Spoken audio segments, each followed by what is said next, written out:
So it's Katrina's birthday. Katrina's birthday this week. Yeah. Okay. Because I talked to her. Oh. Committee will come to order. Without objection, the chair is authorized to declare a recess of the committee at any time. The hearing today is entitled Oversight of the Securities and Exchange Commission. And without objection, all members will have 5 legislative days within which to submit extraneous material to the chair for inclusion in the record. I'll now recognize myself for 4 minutes to give an opening statement. I look forward to discussing a lot of issues here today that are important to the American people. Today's hearing is to conduct oversight of the Securities and Exchange Commission. Based on recent actions taken by Chair Gensler and the majority, it's easy to forget the Securities and Exchange Commission is independent, led by a bipartisan commission. It's not solely run by the chair or a single agency head. That's why it's so critical for Congress and the American people to hear the diverse viewpoints of the full commission, which is why we have the full commission here today. Today, all 5 commissioners are testifying before our committee for the first time since 2019. A lot has changed since then in our markets, the broader economy, and at the SEC itself. Unfortunately, not for the better. Under Chair Gensler, the SEC has become a rogue agency. It routinely exploits its authority to the detriment of our capital markets, innovation, and the American people. Chair Gensler recently said, quote, "We at the SEC live within the laws as Congress passes them," close quote. Unfortunately, nothing could be further from the truth. Don't take my word for it. A wide array of federal judges appointed by presidents from both parties have noted that the lawless nature of Chair Gensler's tenure by overturning rulemakings and enforcement actions. And enforcement actions after enforcement actions, it's overturned. This includes the proxy advisory rule, the private fund disclosure rule, the stock buyback rule, the debt box rule, grayscale, Ripple, enforcement issues, the list goes on and on. It's not just for the courts to opine here. And it's not just the courts who've taken issue with Chair Gensler's reckless agenda. More than 250 members of Congress from both parties have signed letters, dozens of letters, in fact, opposing actions taken by the SEC. Chair Gensler has proposed a slew of major interconnected rules that exceed the SEC's statutory authority, often with inadequate justification, economic analysis, and public engagement. But what stands out in this massive rulemaking agenda is the fact that Chair Gensler's failed to propose a single rule focused exclusively on facilitating capital formation, a key pillar of the Commission's statutory mission. This is in stark contrast to our committee. We've passed more than 20 bipartisan bills through the House of Representatives to strengthen public markets, help small businesses access capital, increase opportunities for all investors. Let me repeat, bipartisan bills. It appears only at Chair Gensler's SEC that capital formation becomes a partisan priority. And that's not the only area the SEC has ignored the bipartisan consensus of the American people's elected representatives. In May, the House passed FIT 21 to create clear rules of the road and provide robust consumer protections in the digital asset ecosystem. More than 2/3 of the House, including 71 Democrats, rejected Chair Gensler's approach to digital assets by supporting clarity and consumer protection with the passage of FIT 21. Yet, true to form, Chair Gensler has doubled down on regulation by enforcement. Without the regulatory clarity and consumer protections in FIT 21, the United States will continue to fall behind Europe in technological innovation and adoption. This is unheard of in modern history, that the United States would fall behind Europe in the deployment of innovative technology. Bipartisan opposition in Congress, continue rejection by the courts, and notably the end of Chevron deference should serve as a warning to Chair Gensler. Whether it's digital assets or climate policy, the SEC cannot unilaterally expand its authority. With a record like that, it's clear Chair Gensler's legacy will be defined by turning the once proud institution of the SEC into a rogue agency. I yield back, and the chair now recognizes the ranking member of the committee, the gentlewoman from California, for 4 minutes for the purposes of an opening statement. Good morning. I'd like to welcome the chair of the Securities and Exchange Commission, Gary Gensler. along with Commissioners Peirce, Crenshaw, Uyeda, Lizárraga, all to the committee today. I'd like to start by recognizing the good work the SEC has done under the leadership of Chair Gensler. Despite repeated attacks against the agency from my Republican colleagues, the SEC has lived up to its mission of protecting investors and ensuring our capital markets remain the envy of the world. In fact, since Chair Gensler's tenure began in 2021, the agency has ensured a fair marketplace for businesses and investors by holding bad actors accountable. For example, the SEC brought 784 enforcement actions levied against $5 billion in fines, nearly $5 billion in fines. Importantly, recovered nearly $1 billion for harmed investors, and the Commission has also responded to the overwhelming number of investors, fully 80%, who have long been urging the Commission to standardize climate risk disclosures. And so, I hope the SEC will also advance additional disclosures like human capital and diversity and inclusion metrics that are not just what investors want, but good for business, bottom line. While the SEC and the rest of the Biden-Harris administration has been doing its job, unfortunately, I can't say the same for all of the House Republicans. The party of MAGA has again taken us to the edge of a shutdown, even though they know they'll need every single Democrat to keep the government open. Our nation is tired of the extreme MAGA Republican Party in Congress. But I want to do something, and I know you do too. Mr. Chairman, before the end of this year, I want us to strike a grand bargain on stablecoins and other long overdue bills. Since 2022, we have been working for hours on end to reach an agreement and have each made concessions. I strongly believe we can reach a deal that prioritizes strong protections for our nation's consumers and strong federal oversight. Our bill can have several paths for stablecoins to be created, but like nearly every other country that has a stablecoin framework, central bank, the Federal Reserve, played a dominant role overseeing this market.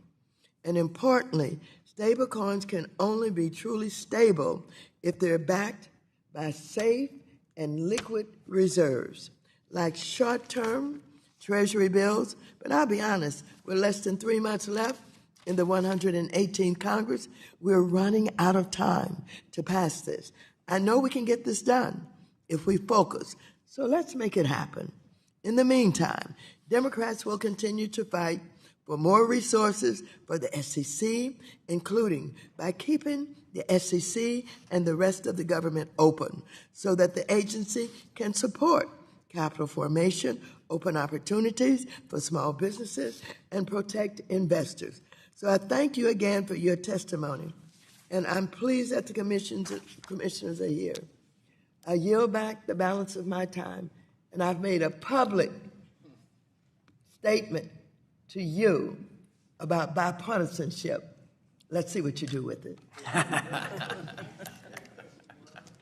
Well, I thank the ranking member, and I thank the ranking member for starting the conversation during her tenure as chair of this committee and got the committee rolling on digital asset and crypto policy that we were able to, that resulted in bipartisan legislation in this committee.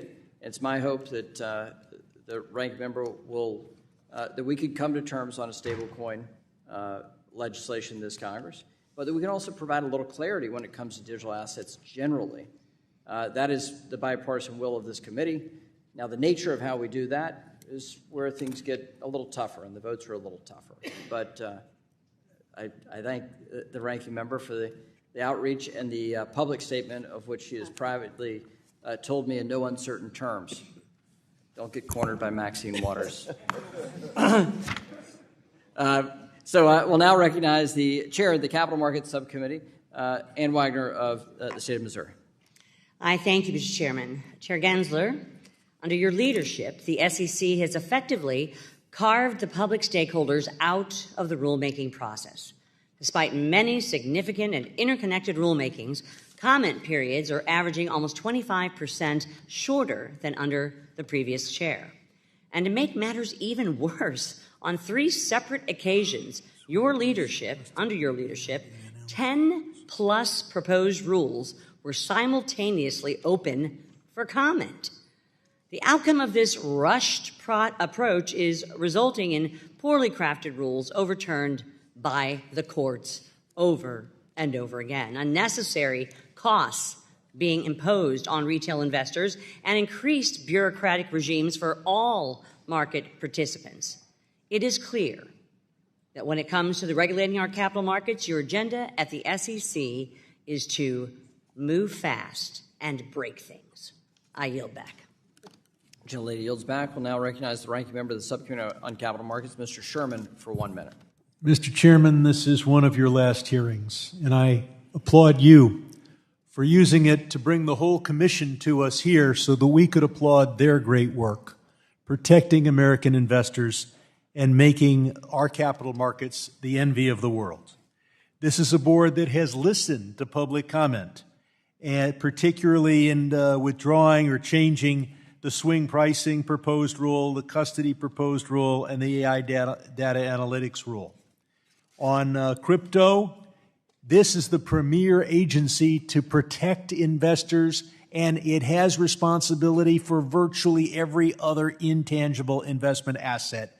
We can provide clarity, although I don't think it's necessary. We could pass an additional statute to clarify that crypto is a security. Capitalism means that those with capital get to make the decisions, and the efforts here in Congress to blind climate investors by depriving them of the information they want has been answered by the SEC in requiring that huge group of investors is allowed to make the decisions they want to make. I yield back. Chairman yields back.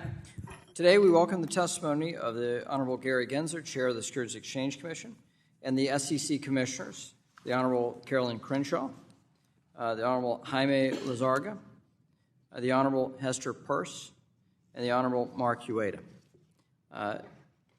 Chair Gensler will be recognized to provide an oral presentation of the Commission's written testimony.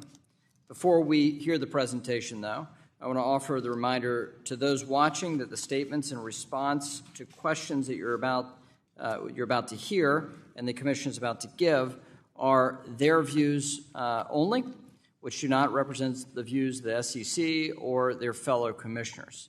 It's also important to note that this is not a meeting of the Commission for purposes of the Sunshine Act, and therefore nothing discussed here should be viewed as making a determination on an action before the Commission. The Commission is not authorized to discuss ongoing litigation or enforcement actions, and members will do their best to steer away from these questions that would call for answers about ongoing cases. But members have questions. So without objection, the written testimony and the written statement will be made a part of the record. Chair Gensler, you now recognized for 5 minutes for oral representation of your testimony. Thank you, Chairman McHenry. Good morning, everybody. Ranking Member Waters and members of the committee, thank you for the opportunity to testify along with my fellow commissioners. It's good to be together. You said the legal part, but I guess our lawyers will tell me I need to say it too, maybe. But although all 5 of us are here, it's not a meeting of the Commission under the statute known as the Sunshine Act, and as a result, we plan to be mindful to avoid deliberating on business before the agency. Each of us will be providing our own views, which do not represent those of the SEC or our fellow commissioners, although we may offer our views, which is a good give and take, and share our concerns or general issues. We'll avoid making any determination as a group during the hearing about the course of action that the Commission should or will make in the future on a particular matter, and consistent with long-running practices will not comment on pending litigation and enforcement actions. I think we're reading from the same script, Chair. Look, the SEC celebrated earlier this year our 90th birthday. In the aftermath of the 29 market crash and the fraud, scams, and other observed problems, President Franklin Roosevelt came together with Congress to enact a series of laws in the 30s, and Congress and Roosevelt understood how vital our capital markets are to investors, issuers, and a dynamic and growing economy. I can't speak for my fellow commissioners, but I think it's part of the success in these last 90 years in our economy. Today, the SEC oversees the capital markets and works to deter and prevent fraud and manipulation, as well as help ensure that investment advisors carry out their duties to their clients and that companies and entrepreneurs can access capital they need to succeed. The SEC is a remarkable agency. We serve investors building for a better future and issuers raising money to fund innovation while overseeing the capital markets where they meet. The essence of this is captured in our three-part mission: protect investors on one hand, maintain the markets in the middle, fair, orderly, and efficient, and facilitate capital formation. So capital formation meets investors and the markets in the middle.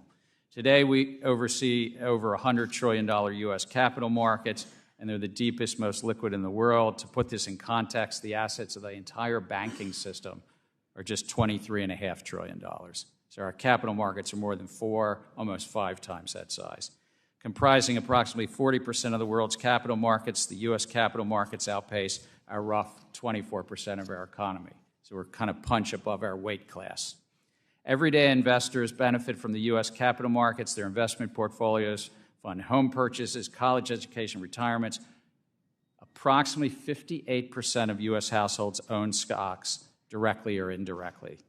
American households, representing nearly 121 million individual investors, own registered funds. You know them as mutual funds and otherwise. Today, registered investment advisors advise 57 million clients. We're an agency that our appropriations from Congress are about $2.1 billion. We've been flat funded, as many agencies across government are. While we are appropriated, we do fund ourselves with fees on stock and other transactions, so we're deficit neutral. I'm proud to say that in 2023, the SEC staff rated us amongst the best places to work in the federal government. We ranked third among mid-sized agencies. I thank you for the opportunity to testify. Our written testimony was joint among the 5 of us, so it didn't have as many adjectives or superlatives, but it did describe exactly sort of what we've done in the last 12 months, particularly the rules that we had adopted, proposed, or are being implemented. So I thank you, and I yield back. Gentleman yields back, and that is a representation of the opening statements for the 5 commissioners. We appreciate you yielding additional time back and for the rest of the commissioners deferring. So we can get into questions. I'll now recognize myself for 5 minutes. Chair Gensler, in March, the Agriculture and Financial Services Committee sent you a letter about the regulatory treatment for Ether, the native token of the Ethereum blockchain. In the letter, we expressed concern the SEC is using different terms to describe digital assets. This includes crypto tokens, crypto security tokens, crypto asset securities, digital asset securities, and digital asset securities that are investment contracts. Does the SEC differentiate between crypto tokens and tokenized securities?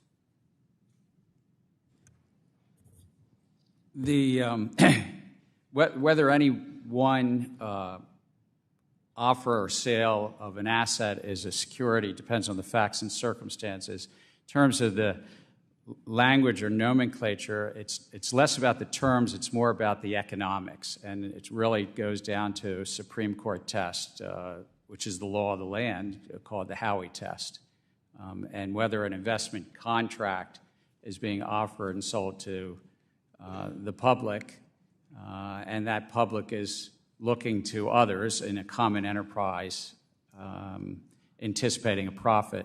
So the labels matter less than what the economics are. But there are different terms, and words have meaning, and the fact that you've used multiple different words to explain what seems to be the same phenomenon, I think really raises questions about clarity. Well, the laws are clear, and it's written by the Supreme Court, but also... The laws are clear, but what we're seeing from the SEC is a lack of clarity. That's what I'm trying to ask you about. You have no... the direct question is about the different terms, and rather than answering that question, you answered a separate question. Kudos to you. Commissioner Peirce, let's get into this question. Do you think that one reason why multiple terms are being used here for crypto is that there's no regulatory clarity or consensus identifying which tokens may or may not be offered pursuant to an investment contract? I think that's absolutely true. We've taken a legally imprecise view to mask the regulatory lack of clarity. So this question of an investment contract, the SEC defined crypto asset securities as an investment contract represented by the underlying crypto asset. Yet, tucked away in a footnote on an amended complaint, the SEC clarified a security is determined by the, quote, contracts, expectations, and understandings centered on the sales and distribution of a digital asset, and not that the digital asset itself is a security. Is the SEC using inconsistent standards here? I mean, is that what's happening? I think what's happening is that we're trying to be ambiguous because the legal precision carries with it real implications. And this is why people have been coming to us and saying we need clarity. Is the token itself a security? Or is it part of an investment contract? Is it being sold together with an investment contract? If it is, what is that investment contract and how long does it track along with the token? By using imprecise language, we've been able to sort of suggest that the token itself is a security apart from that investment contract, which has implications for secondary sales. It has implications for who can list it.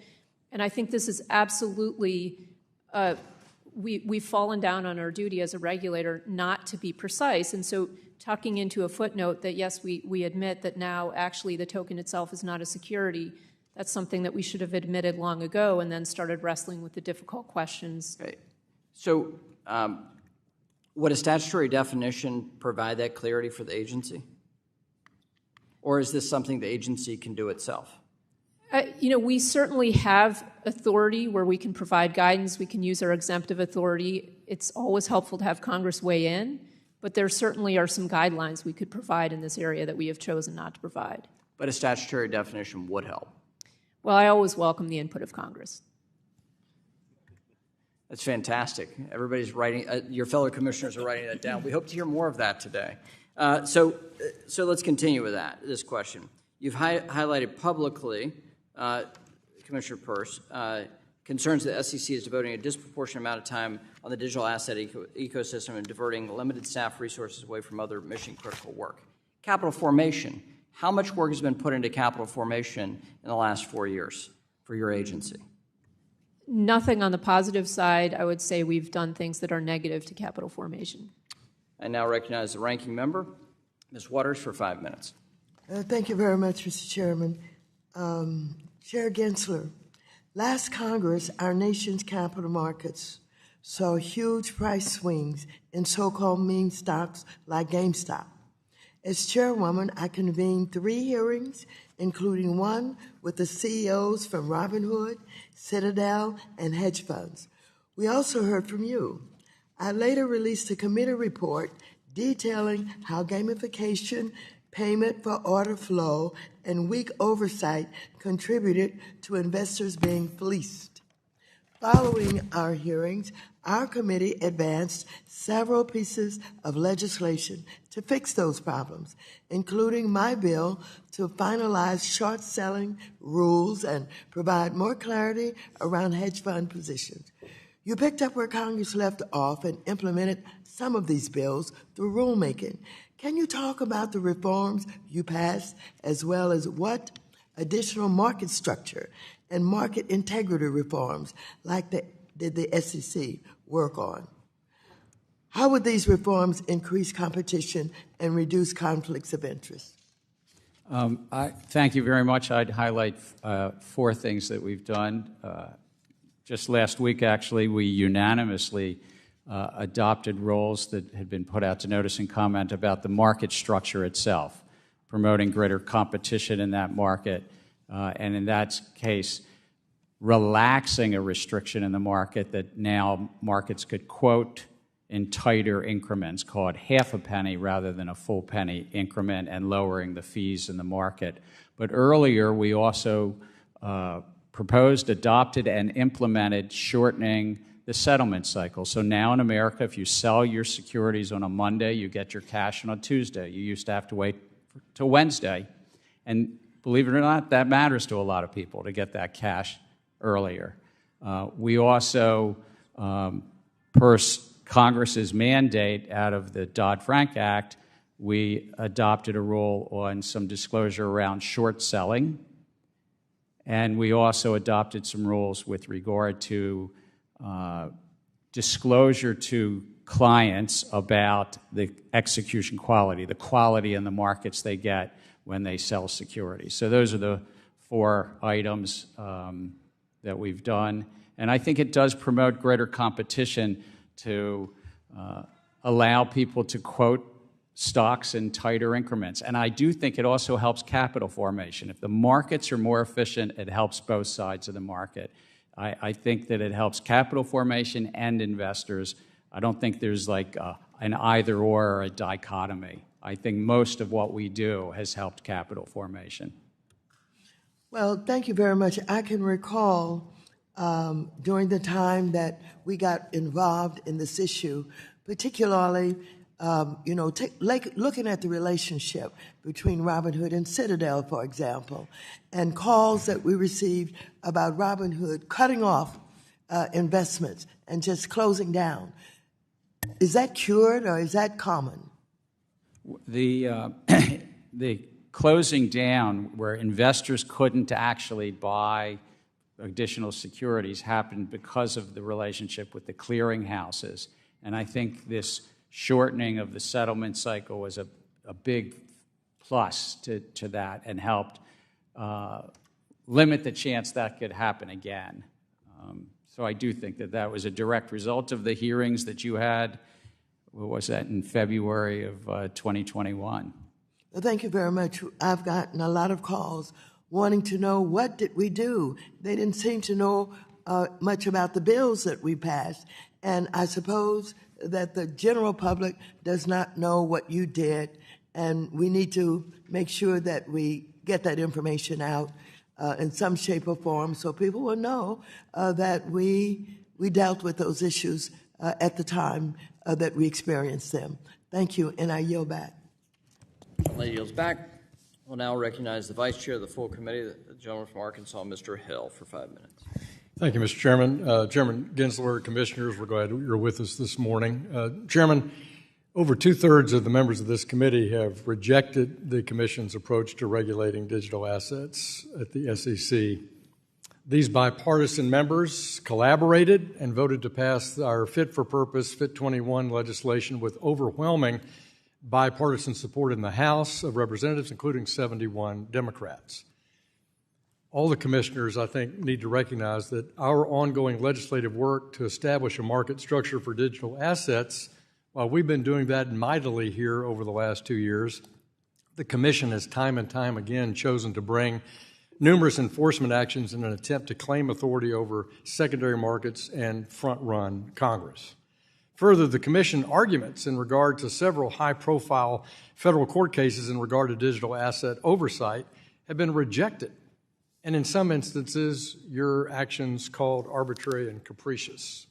So, Commissioner Peirce, this regulation by enforcement approach, is it really superior to having Congress give you statutory direction? It's a very bad approach to trying to regulate an industry if you're trying to protect investors, if you're trying to shepherd the Commission's resources well. It's very inefficient.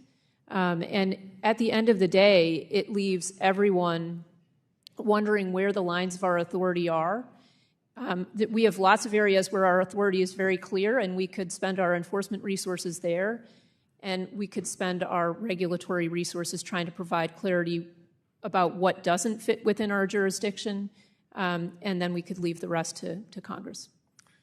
Commissioner Lizárraga, you used to work for former Speaker Pelosi and you may have noted that the former Speaker voted to pass FIT 21 this past summer. Do you support this legislation draft and efforts in Congress to establish a regulatory framework for digital assets in the United States? Congressman, I defer to Congress on its judgment as to whether a new framework for overseeing digital do you think that the existing framework that the Commission's following is the right way to go, or do you think there's a gap that could be filled by a statute in Congress? I think we're following the framework that's in place in response to violations of the law that we see in the market.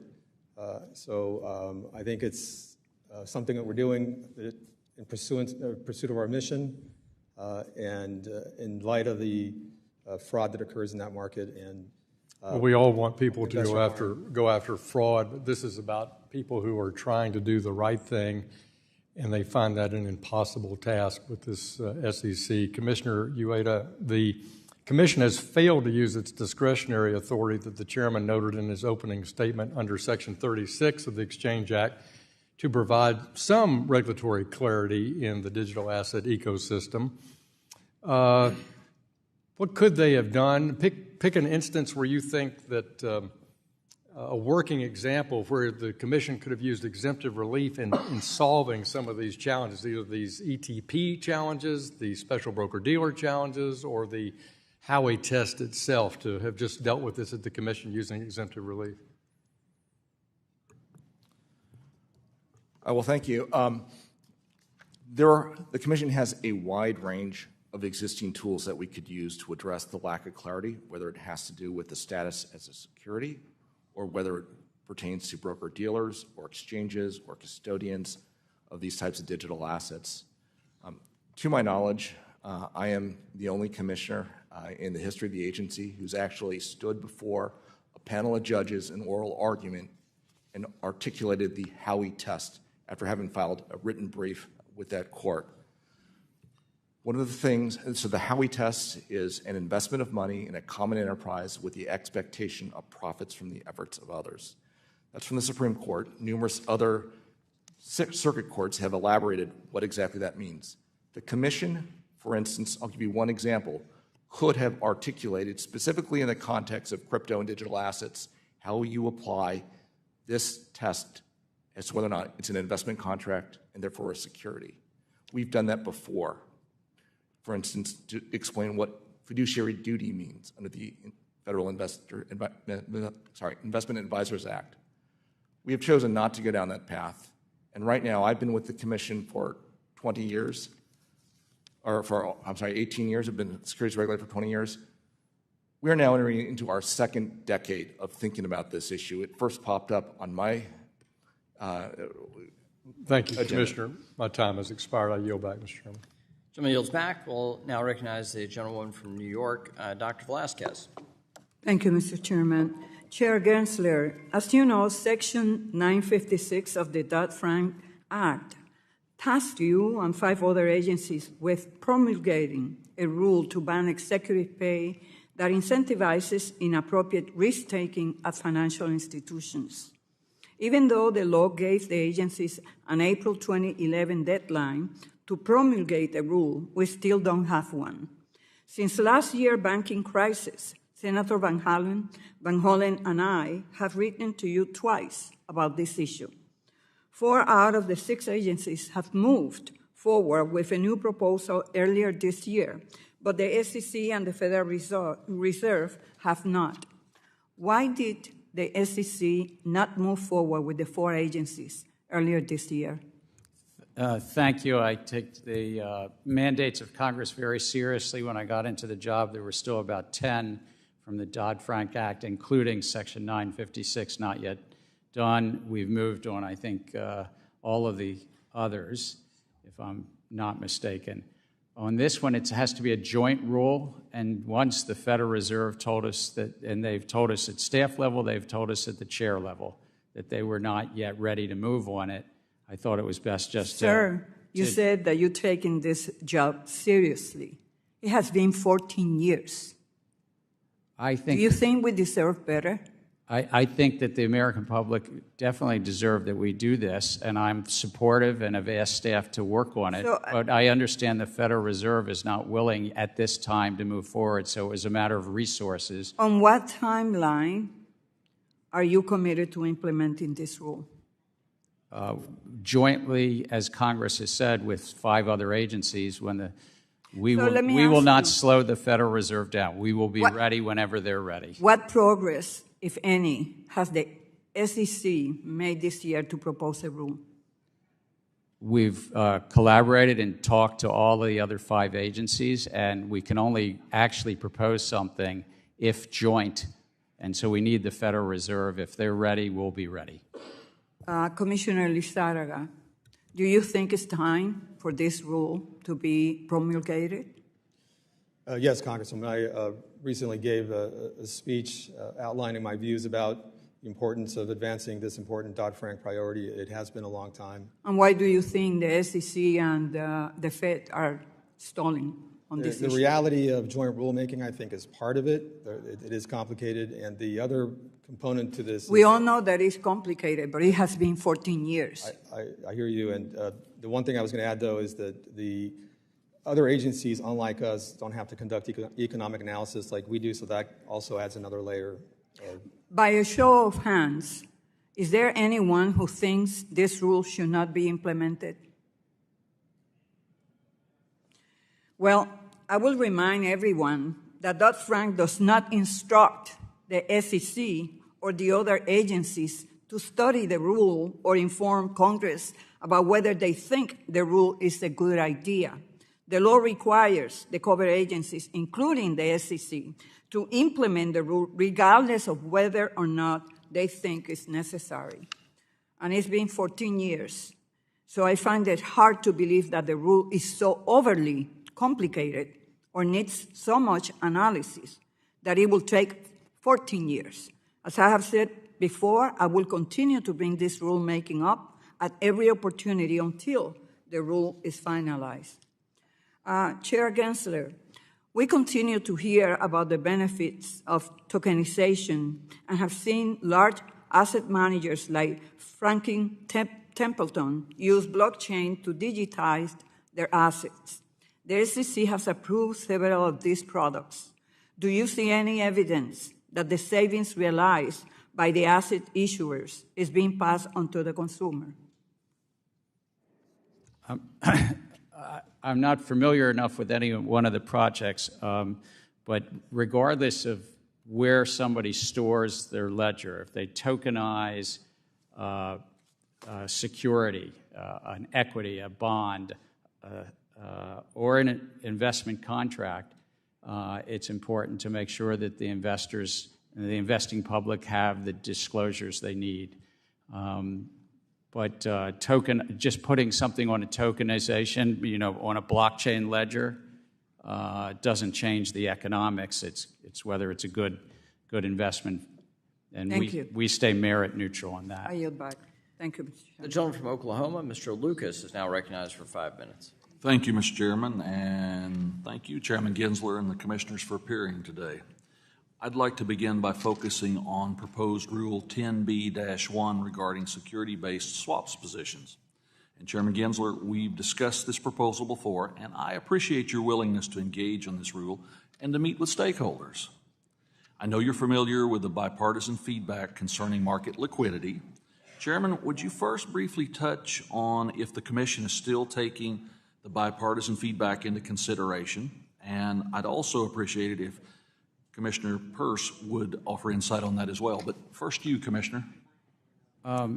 Yes, and your feedback was very helpful because you helped write this provision in the original bill, and I remember it because we worked together on some of that legislation.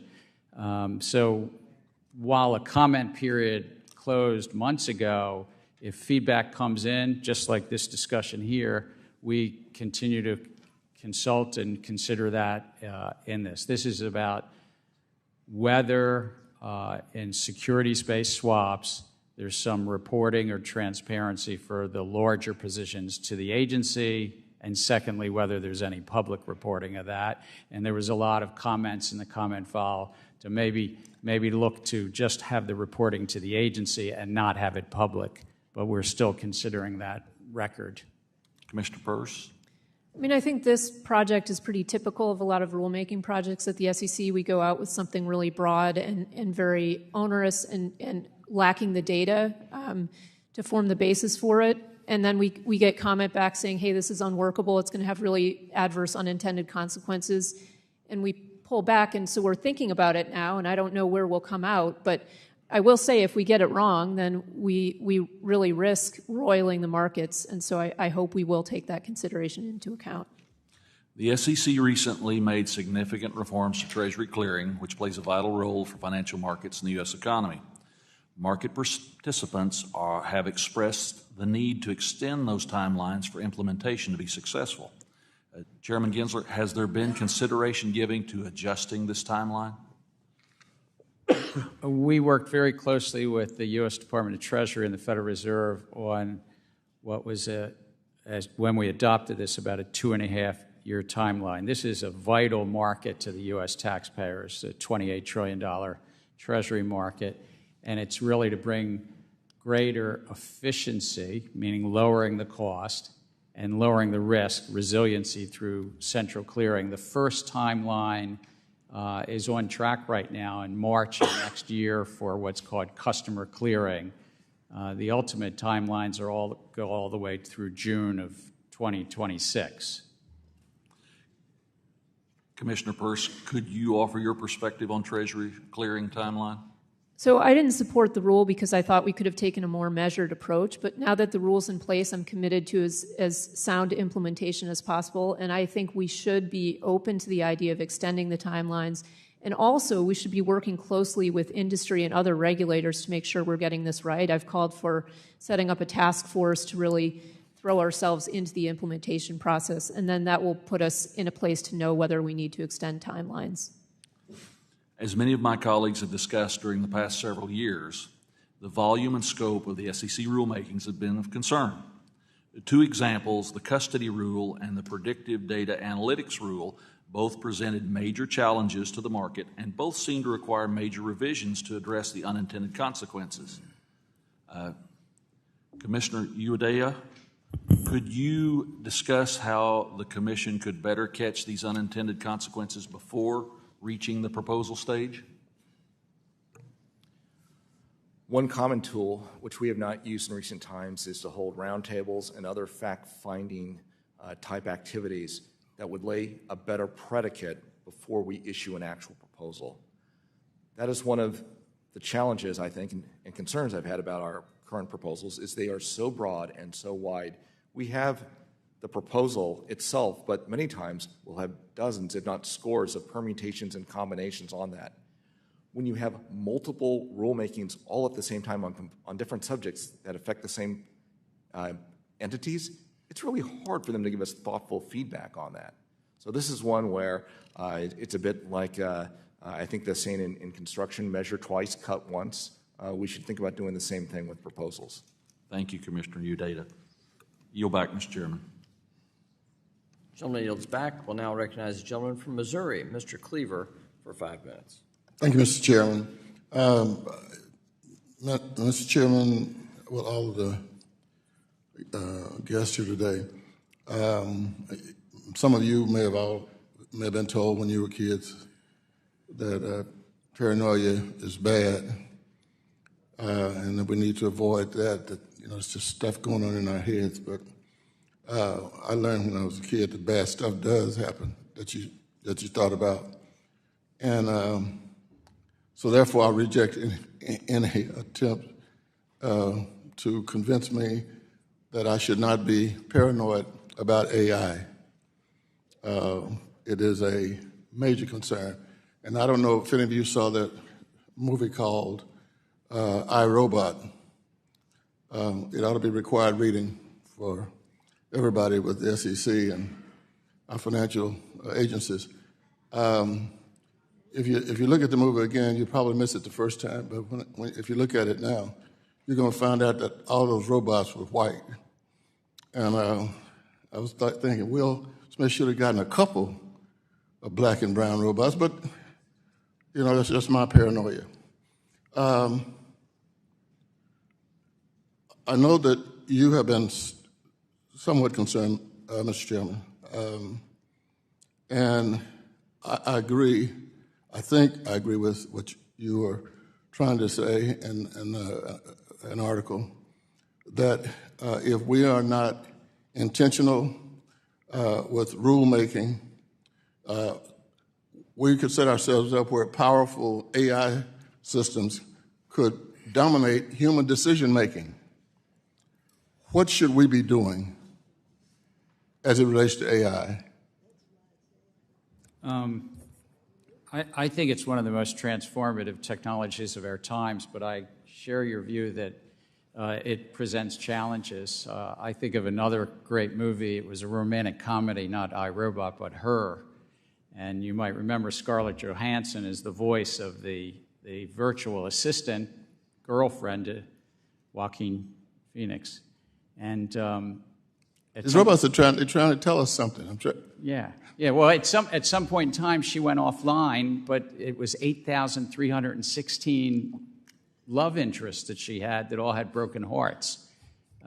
It's a good movie, but the point is, we could end up with the same thing. We have 3 large cloud providers. 75% of the financial industry relies on 2 of those cloud providers. Those cloud providers are the dominant players in artificial intelligence, or growing to be the dominant. And we could see 75% of the banks and broker-dealers and financial sort of relying on a couple of, Scarlett Johansson, virtual assistants, so to speak. And I think that a future chair of a banking committee, House Financial Services Committee, could be overseeing a hearing saying, what happened, why did we have the financial crisis of 2030 or 2035 or something? I think that's a risk. What to do about it? It's hard because it's across so many different financial actors. How do you sort of maintain diversity? And this is diversity of computers, diversity of competition amongst those algorithms. It's a hard challenge to solve. But I agree with you, it's a challenge. It's real. I'm interested in any of our other speakers or guests, if you have any views on artificial intelligence that may be of some value to those of us who are in Congress. I mean, I think skepticism is always warranted, but I think we also need to look at the promise of the new technology in ways that it can help us as a regulator to regulate better and can help the industry to better serve more people at a lower cost. And so we need to balance the skepticism with the optimism for what the technology can do. Congressman, as a member of the military and the Securities and Exchange Commission, I think we need to look holistically at AI across the board and not look at it just necessarily in the isolated world of financial background or the military side. I think we need to learn from each other across the government and implement something on a holistic basis to allow technology to grow and to be useful and really transform, possibly, as Chair Gensler said, the world as we know it, but also learn where we need to put holistic protections in place and how we can sort of learn from it and adopt appropriately. Thank you. The gentleman from Texas, Mr. Sessions, is now recognized for 5 minutes. Mr. Chairman, thank you very much. Mr. Chairman, I'd like to take a minute and to thank you for your service to the United States Congress and this committee. Quite likely when we come back next time, and if we hold another meeting, you'll be a retiring member of Congress. But during your period of time that you've been here, I've enjoyed not only your confidence and your friendship, but your service. I want to personally thank you for that. Thank you, Mr. Chairman. Thank you. Mr. Chairman, you and I have had an opportunity to deal with each other a couple times, and you know my comments that I have made to you about the rights of people who are on the other side that you regulate. Today, I'd like to just take a few minutes and tell you the things that I think are important for the entire commission here. One of them is that I believe that you need more fairness and balance. I think the SEC does not have fairness, nor balance. I think that the SEC is engaged in selective enforcement. I think they're engaged in selective enforcement, perhaps of 1 or 2 or 5 people in a marketplace that were not really guilty of anything, but simply were someone that you wanted to make an example of. I think that you can come up here and hear members say how proud they are of you for having $5 billion worth of fines that you have put off of people who have theoretically done something wrong. That diminishes shareholder value too. When you fine a company, it takes away shareholder value, and that's one of the things that your commissioners have talked about today, that their mission is to ensure shareholder value and to protect people. Mr. Chairman, I believe that you should engage, as well as all the commissioners, in making sure that you do not make examples of a few select people. Mr. Chairman, I believe you should look at the mission statement that the SEC has, perhaps on a daily basis, and make sure that your staff and you live up to that. I believe that if you get in trouble, if you didn't intend to get in trouble, you ought to be able to get out of trouble. You ought to be able to work your way through regulatory morass instead of waiting for the average of 140 days or whatever it might be for you to respond back to a person. Mr. Chairman, I believe that the marketplace is complex. I believe that things happen that none of us have any real control over, including bankruptcies or other matters. It's when you collude to do something, or you have insider information, or you fail to do your job properly, due diligence or whatever. But I can give you examples where the SEC is causing individual agents in the marketplace who also lost money in certain assets, and the SEC came after them and had them spend $500,000 of legal counsel to defend themselves against something they, nor they alone, were engaged in, but it was selective enforcement.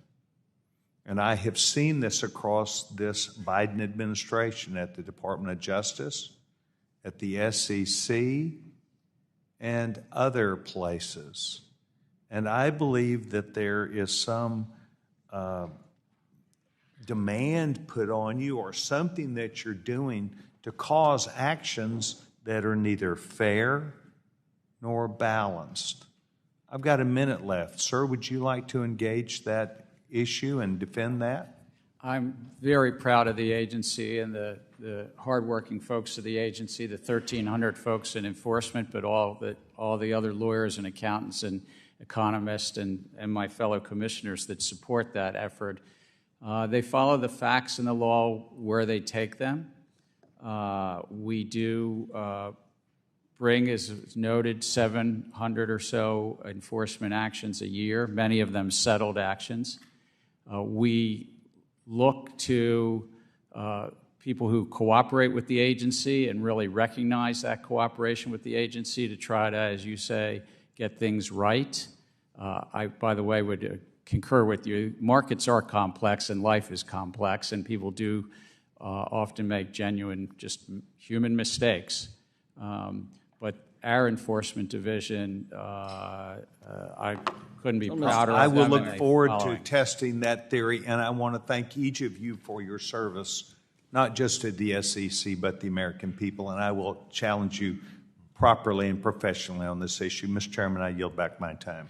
The gentleman from Illinois, Mr. Foster, is now recognized for 5 minutes. Thank you, Mr. Chairman, and to our witnesses. Price discovery is critically important to the success of our capital markets, and it's really foundational to investor confidence. However, with the rise of day trading and trading apps, social media buzz seems to have as much an effect sometimes on equity pricing as economic fundamentals. This concern gets amplified when the social media is swamped by inauthentic AI-generated bot accounts that the social media platforms seem unwilling or capable of identifying and removing. It is obvious that manipulative misinformation can have long-lasting impacts on companies' reputations and their ability to raise capital. And perhaps abusive short selling is the most obvious example where this could happen. Chairman Gensler, do you think that revisiting short selling regulations is necessary to prevent this sort of manipulations that can happen on social media or other false claims injected into fake media sites, various kinds of inauthentic, often AI-generated speech? Let me start with artificial intelligence and then go to the short selling, if I might. But I think fraud is fraud, and whomever deploys a model has a responsibility to make sure that they're not using that model to defraud the public, manipulate the markets, as you say. But I think it will be an interesting challenge over time, whether this committee or judiciary committees across government will have to sort of address this concept of the state of mind and what the lawyers call scienter.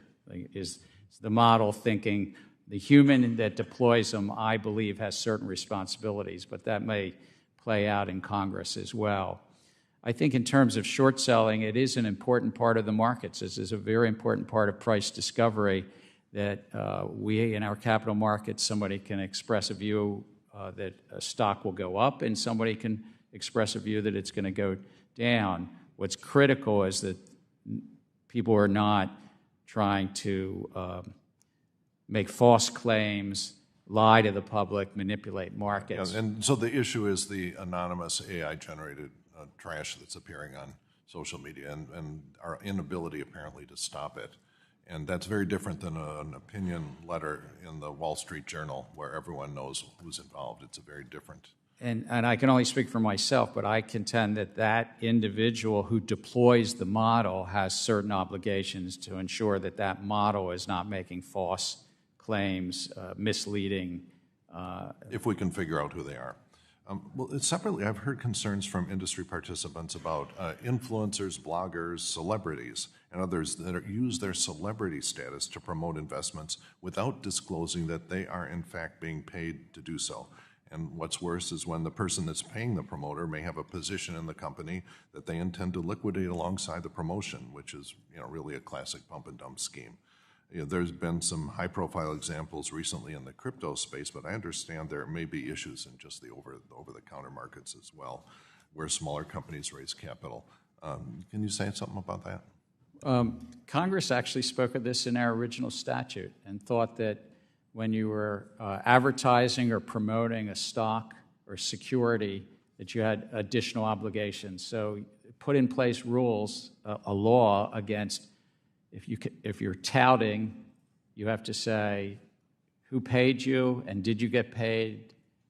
You can't just say #ad. You have to say something more. And that was Congress's will. And we have, from time to time, found celebrities who have forgotten that important law, and we've brought in or never learned it. Yeah. So are there gaps in the SEC's authority to pursue these cases?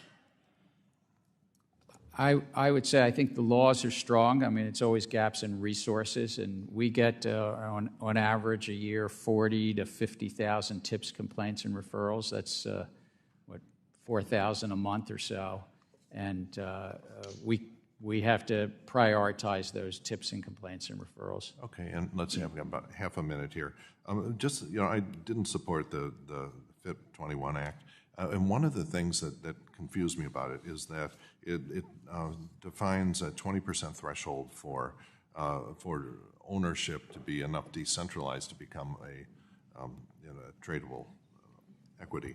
And so this, and the problem is that at the same time it allowed anonymous self-hosted wallets. So how would the SEC identify who owns 20%?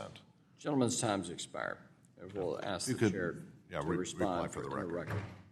The gentleman from Michigan, the chair of the Oversight Subcommittee, Mr. Heising, is now recognized for 5 minutes. Thank you, Mr. Chairman. I'm going to take one quick second, and I first want to say thank you to you for your leadership, your confidence in not just me, but your leadership team as we tackled some very tough issues, and more importantly, your friendship. Of course, I'd appreciate 15 seconds back on the clock. But it is an important note to say thank you. I'm going to start here. First of all, thank you all for being here. I think this is an important step. It's been quite a while since we've seen all of you here at one time. Commissioner Peirce, you have noted that in keeping with the materiality standard informing SEC rulemaking on disclosures, quote, information is material if there is a substantial likelihood that an objective, reasonable investor, by the way, that's language that Thurgood Marshall used in the 1976 court case establishing materiality, would consider the information important to an investment or voting decision. All reasonable investors value financial returns, but they may diverge in which non-economic considerations are important. Could you explain the difference between that,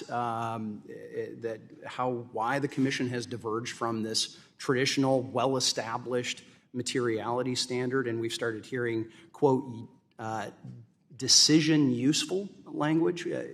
Unpack that a little bit, please. I think the reason to depart from the materiality standard and instead embrace this more ambiguous decision useful standard is so that we can listen to the voices of non-investors, people who have non-investment interests in companies and seeing companies do things. And so you open it up to this wide range of stakeholders who has any list of non-essential, non-economic interests in a company. Do you have concerns with that? Absolutely. I mean, our job is to get information to investors to help them make decisions, not to a random group of stakeholders. And it seems the courts have had concerns with that as well. All right. Chair Gensler, we've seen there be an uptick in the industry pressure at the court level against the SEC, but we've also seen the SEC embark on a rulemaking agenda that some have called frenzied and rushed. In testimony before the committee, the chair noted the number of finalized rules is less than a number of my predecessors in a comparable time frame, essentially that your rulemaking onslaught is on par with past chairs. To both Ms. Peirce and Mr. Uyeda, although the chair might technically be correct on that, isn't it true that the breadth of this rulemaking is indeed historic that you've seen? And how would you respond to those comments about it's just been business as usual at the SEC? Yeah, the breadth of the subject matter covered, the number of rules, and the complexity of the rules, and as Commissioner Uyeda mentioned, the number of different alternatives being offered in those rules means that it's a very difficult lift for the public to respond. Mr. Uyeda, quickly. Yeah, you can't compare just top-line numbers. You have to look at the substance, and these are very, very complex and wide-ranging rule proposals under the current chairmanship. Okay, I'm going to try and get through two more things here. And Chair Gensler, I'm going to turn to you. I'm increasingly concerned the SEC is moving away from that, acting as an independent commission as it's intended to be. Obviously, I believe the overreach via the climate disclosure rule now seems to be extending to companies seeking accessing U.S. stock exchange, the ability of ESG activist groups to unduly influence what is supposed to be an impartial assessment of a company creates a dangerous precedent. Last week, the House passed my bipartisan piece of legislation that pushes back on some of these groups who, frankly, have hijacked our capital markets process. Please, yes or no, as I want to hit one more, will you commit to ensuring the SEC will not allow ESG agendas to drive whether a company that has accurately and fully disclosed its business operations and risk can be publicly listed in the U.S.? I don't think it's a confusing question. Are you going to allow ESG activists to influence your decision whether a company is allowed access or not to be listed? Companies, as long as they comply with the law, can list. And I also want to agree with Commissioner Peirce earlier. Materiality is about the investors, and decision useful, because they were words I use, are about investors. Investors making decisions, I've got not 5 non-investors. Sorry. PCAOB, yes or no, if, as Ms. Ho at the PCAOB has said, that the actions may end up breaking the public company auditing profession's back, particularly for small firms. Yes or no, if we break the profession in the name of investor protection, are we really protecting investors? I know I will ask for a written response on that, but I appreciate that, Mr. Chairman, and I yield back. The gentleman from California, Mr. Sherman, is now recognized for 5 minutes. All the money and power in this town is with the crypto industry. They make money, literally by making money. They put $200 million that we know about into politics just recently. And of course, I say that we know about because crypto's one magic skill is the ability to hide money, hence the name cryptocurrency, which means hidden money. And if you look at our campaign finance laws, there's no way for to enforce them when a politician accepts crypto and has really no idea where that money's coming from. Thank you for standing up to crypto. Thank you for standing up for the rights of those investors who care about the environmental impact on their investment. And let me point out that many courts' decisions have basically come down to materiality is decision useful information, and it is simply a renunciation of capitalism for government to say, investor, you're wrong. You can't make decisions based on the environment. You have to make your decisions only based on earnings per share. Last I heard, government telling the investors what to do is not the capitalist system. Commissioner Crenshaw, you haven't had a question. This is something we discussed, and it particularly concerns me about the crypto industry. It's my understanding that you have ethics rules so that if you leave the commission, you can't lobby the commission for the people who are paying you for another 2 years. Now, we know crypto is trying to influence Congress, but there are hundreds of us. It's very inefficient. There are only 5 of you, and frankly, they don't really want to influence us. We want to influence you. It's my understanding that crypto is free to offer any one of you a $5 million a year, 5-year contract, so long as in the first 2 years you're not going to be lobbying the commission. Do I have that right? Is that the rule? Or I'm not suggesting any career changes here, but are the rules so loose that any commissioner could take a $5 million a year contract from crypto? I believe they could take a job at a crypto entity, and there are ethics restrictions in place. And the ethics restrictions don't differentiate between a $250,000 a year job and a $50 million a year job? I don't believe so. Well, maybe you'd want to propose at least some limits on what those jobs could do. I'm concerned, Chair Gensler, about Webull and others who might have investor information in China. Is the Commission going to do anything, especially in light of our concerns here about TikTok, to make sure that when investor data is in the hands of, say, a brokerage firm, that it is not accessible to the Chinese Communist Party? Whether a brokerage firm is owned by Chinese or Americans or Europeans, they have to comply with their laws and they have to protect information, customer information.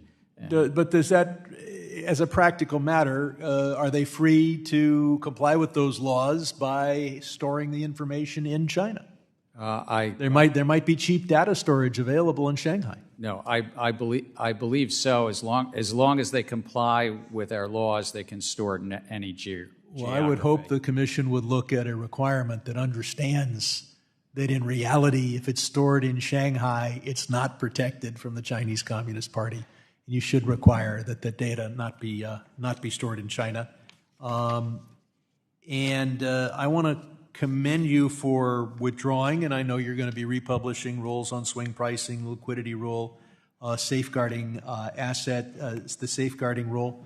And I think you've really listened to Congress. I think those rules needed change. On the other hand, I want to commend you for the rules giving climate investors the information that they need and deserve. I want to point out, as you look at the safeguarding rule, that there are, do you see any reason why that would have to deal with the safeguarding of real estate? I mean, it's hard to move, and the county records are pretty clear. Are we worried that would we need the safeguarding rule to cover real estate?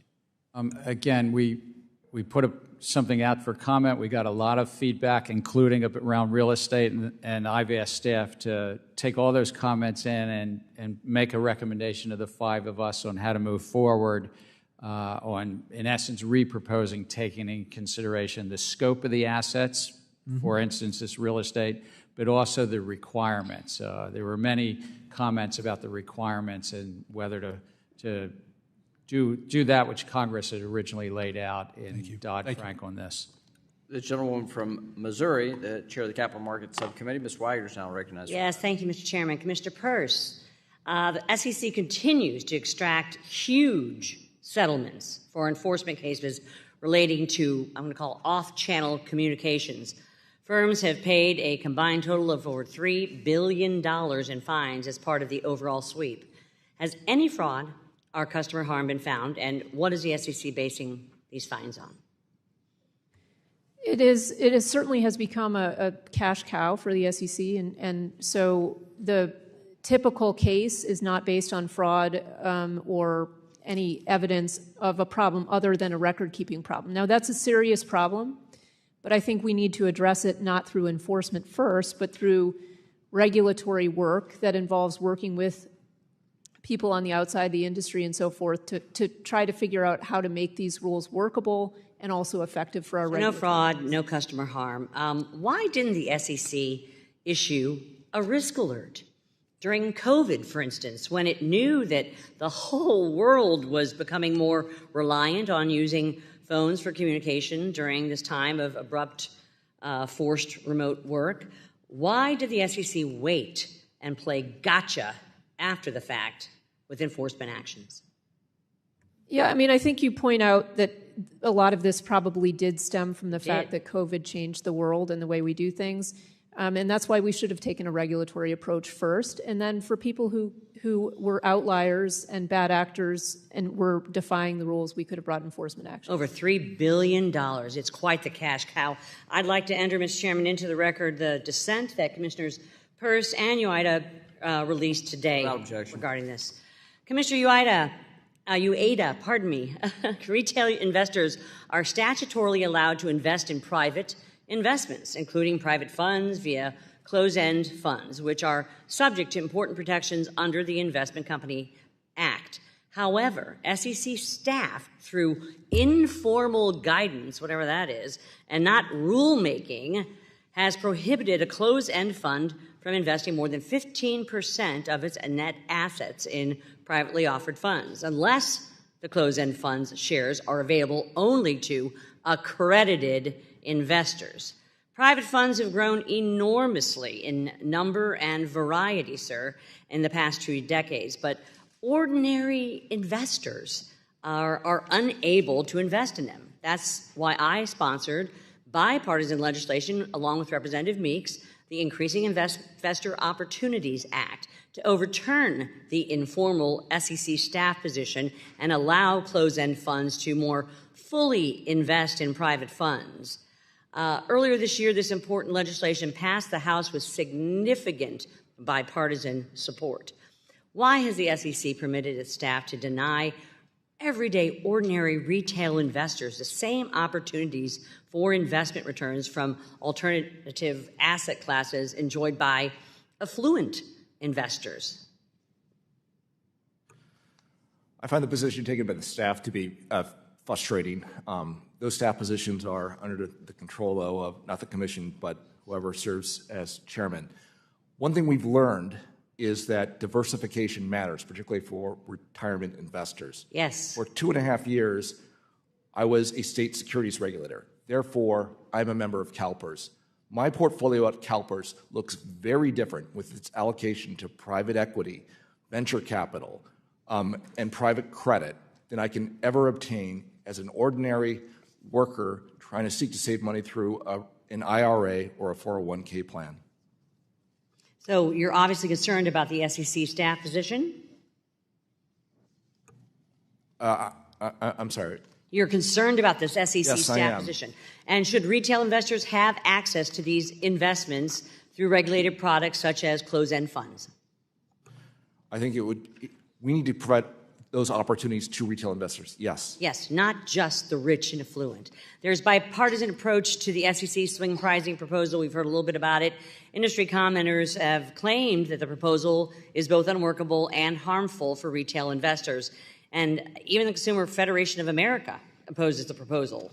Let me just say, Chair Gensler, did you still intend, because I'm not clear on this, to advance this swing pricing rule in the face of overwhelming opposition? Sir. We got a lot of comments, as you mentioned, about the challenges of that rule. Also, I want to note that the banking regulators oversee about $6 trillion of collective investment trusts, and what we've said, and what I've said is until we see what the bank regulators do, I think all right, we so should still not clear. Hold on this. I would say to Mr. Sherman and others that oppose it greatly, along with two of your commissioners, a reproposal cure has got fatal flaws too. So I yield back, Mr. Chairman, as my time has expired. The gentleman from Massachusetts, Mr. Lynch, is now recognized for 5 minutes. Thank you, Mr. Chairman. Very quickly, I understand, Mr. Chairman, this could be one of your last hearings as a member of this esteemed body, and I just want to say that while we spend most of our time arguing, I still regard you as a good and decent man, and I'm pleased to have served with you. I also have to confess that there are a handful of your Republican colleagues that I wish would leave Congress. However, you are not among them. You are not among them. So thank you for your service thank you, my friend. to Congress. Really appreciate it. Chairman Gensler, Mr. Lizárraga, good to see you again. Welcome back. Welcome back. Mr. Chairman, so on September 3rd, 2024, let me shift over here, the FBI issued an alert warning the crypto industry that North Korea is, quote, conducting highly tailored, difficult-to-detect social engineering campaigns against employees of decentralized finance, DeFi, cryptocurrency, and other businesses to deploy malware and steal cryptocurrency. The alert specifically noted that North Korea has, quote, conducted research on a variety of targets connected to cryptocurrency exchange-traded funds, which suggests ETFs may be a target of North Korea soon. So North Korea, as you well know, is a serious threat to the United States, and I know you've done an awful lot of work on the crypto ETFs, and I know you're aware that the vast majority of the hundreds of billions of dollars worth of funds in these ETFs are held in custody at a single entity. And just the structure of this, doesn't this put investors' funds, unlike the traditional financial system, doesn't this put investors' funds at serious risk if there is a breach, a cybersecurity incident? It is one of the sort of structural challenges with crypto itself, that it's stored on this irrevocable ledger, that if somebody takes a hack and is able to take it, and so the concentration could be a risk, and that's why competition is good as well. I know there's other service providers that are looking to provide that service to custody that crypto as well. It's ironic that, this is supposed to be a decentralized system, but we have this concentration that introduces so much risk in the system. No, it is most definitely. Finance tends towards concentration, but crypto field is not immune to that. There's quite a bit of concentration. That FBI alert that went out also noted it was attached to a whole report that talked about $4 or $5 billion of investor harm that had happened just in the last year as well. Right. The other piece of this related to that is the way the stack works. So you've spoken before about the risks of the vertical integration of crypto, where we have, for example, you get a single entity should not be acting simultaneously as an exchange, then a broker and a dealer and a custodian, because that puts customer funds at risk and presents conflicts of interest as well, as we saw with FTX. Can you talk about that? Can you talk about why these are concerns, and do you take issue with the proposed market structure legislation under FIT 21 that's been introduced, and what changes you might suggest? Look, I think one of the hallmarks of our capital markets have been that stock exchanges are separate from broker-dealers, that they each make money, they each have an important role, but that conflict is not mixed. We wouldn't have the New York Stock Exchange actually operating a hedge fund, operating the dealers on the floor as well. They're kind of separated. And we've seen in the so-called crypto exchanges commingling this and also taking custody of their customer funds, and at times, as you mentioned, the FTX collapse, being fast and loose with those customer funds. Yeah, what I worry about is it seems to be that the crypto industry and in FIT 21 has proposed, because this is, digitized and we're going to put this on a blockchain, that we can sidestep all of the regulations that we've adopted here for the traditional finance industry. I think that the time-tested protections are really important. I would also say court after court has actually spoken, it's to an earlier point if I can, that this Howey standard is actually quite clear. One court said Howey provides clearly expressed test for determining what constitutes an investment contract. Another court said the SEC based its claim on straightforward application of a venerable Supreme Court precedent. I could go on and read quote after quote from cases in the crypto field. Well, thank you. Thank you for your courtesy, Mr. Chairman, and I yield back. Thank you. We'll now recognize the gentleman from Kentucky, Mr. Barr, for 5 minutes. Thank you, Mr. Chairman. Chair Gensler, you say Howey is clear, but let me tell you what's not clear. What's not clear is what the rules of the road are if you're in the crypto business. Over the past several years, the SEC has brought approximately 150 enforcement actions related to the digital asset ecosystem. In 2023 alone, the SEC brought nearly 50, up from 53% from 2022. Let me read a description of what your agency is doing to one particular company, Coinbase. Today's Wells notice does not provide a lot of information for us to respond to. The SEC staff told us that they have identified potential violations of securities law, but little more. We asked the SEC specifically to identify which assets on our platforms they believe may be securities, and they declined to do so. Today's Wells notice also comes after Coinbase provided multiple proposals to the SEC about registration over the course of months, all of which the SEC ultimately refused to respond to. So, Coinbase repeatedly, 30 times, tried to come in and register with the SEC, and the SEC refused to respond. They then submitted a petition for a rulemaking, which was rebuked, which was completely ignored. Then the SEC identified potential violations in a Wells notice, but refused to identify what those were. Howey, in your mind, is very clear. What participants in the crypto space are telling us is that this is totally unclear. Commissioner Peirce, is this moving target, is this lawlessness by the Commission conducive to investor protection? No, it's not. Chair Gensler, I think we need not only FIT 21, but we need an SEC that actually establishes rules so that everybody knows what they are and enforces those rules instead of making everything a moving target and refusing to respond to requests from investors and providers of crypto assets what those rules are. But I want to move to another question really quickly. Over and over again, your administrative actions have been invalidated by the courts. And we've seen it in the proxy advisory rule, the private funds disclosure rule, the debt box example, the stock buyback rule, Grayscale, Ripple. Over and over and over and over again, your administrative actions have been struck down in federal court.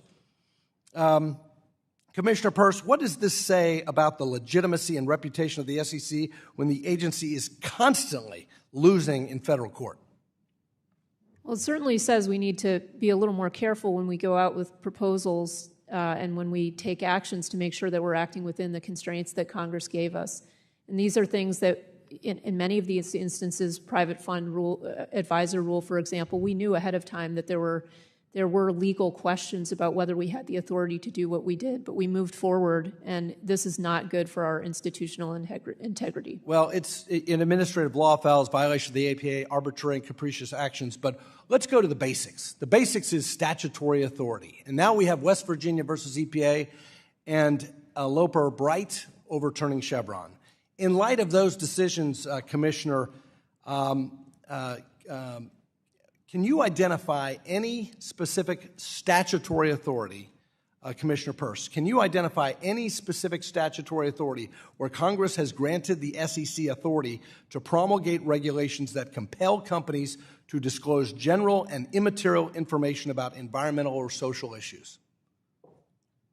As I pointed out in connection with the climate rule, I'm very concerned about moving beyond materiality. I think that we are on shaky legal ground when we move away from financial materiality, which is the touchstone of our disclosure. Well, is there any statutory authority at all, specific statutory authority? There are instances where Congress has told us specifically conflict minerals, for example, where we want you to go and do something regardless of the materiality. Well, let me ask you this. My colleagues on the other side of the aisle, Mr. Kasten and Mr. Vargas, introduced the Climate Risk Disclosure Act in the 116th Congress, and then the House passed a version of that in the 117th Congress, Representative Vargas's Corporate Governance Improvement Investor Protection Act. Those pieces of legislation, to their credit, to my colleagues' credit, attempted to confer specific statutory authority to the Commission to do what you did in the Climate Disclosure Rule. But guess what? The Senate didn't pass those laws. The fact that this body has proposed statutory authority but specifically declined to enact it into law, what does that say about the SEC's authority to promulgate the Climate Disclosure Rule? Again, our baseline is materiality. If Congress wants us to do something in immaterial disclosures, then they can tell us to do that. Point is, we haven't done it. You don't have the authority to do it. I yield back. The gentleman yields back. The gentlewoman from Ohio, Mrs. Beatty, is now recognized for 5 minutes. Thank you, Mr. Chairman and Ranking Member. To our witnesses, let me start with you, Chair Gensler. I've got a couple questions I'm going to try to get through. The first one is on proxy advisory firms. As you know, these firms are contracted by investors to provide them with independent advice and analysis on proxy votes, which is where the shareholders are presented with an opportunity to vote on a whole host, a range of matters requiring the company's policy. Proxy advisory firms also help level the playing field for those smaller investors who may not have the money, the resources to conduct such research on their own. Can you tell me how the SEC's regulations on proxy advisory firms ensure that these firms are acting in the best interest of the shareholders? It's a little bit complicated because the prior commission in 2020 had proposed and adopted a rule on proxy advisors that then has recently gotten, I guess the word would be vacated, but I have to get the right word. Commissioner Peirce, do I have that right word? I'll defer to you as the lawyer on this one. All right. If it's this complicated for you all, then so no, I'm just saying because the rule that the commission adopted in 2020, just recently in a court, in the D.C. Circuit Court, was not upheld. Okay. It was a prior commission's rule, and so I don't think that we have the direct authorities that we once had or thought we had. Okay, I'll look at what they did, and then we'll come back because we need to visit that, because now if you don't think you have the authority, I don't know what's going on with these smaller investors. Okay, but let me switch to human capital management disclosures. Mr. Chairman, human capital disclosures include employee salary, as you know, information, training and development initiatives, as well as talent attraction and retention metrics, just to name a few. Investing in these areas can have a significant impact on company performance.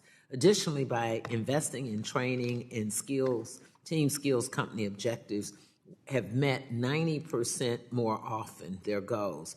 Since 1998, I believe firms in the European Union have been required to report human capital investments in relationships to all those things, the salaries, the bonuses, and other benefits. By comparison, the United States, only 15% of S&P 500 firms report this information because it's not required.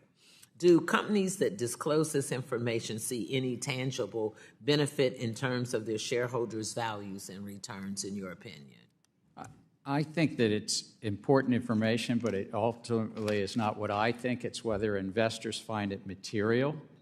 Back to Representative Barr was asking earlier, we have a disclosure system that's about investors and what do they find material to their decision-making, or significant, as the Supreme Court calls it. And that's what's important. In 2020, the Commission actually adopted new updated disclosure rules around human capital, and we've seen some of the experience in the last 3 years of what companies are disclosing.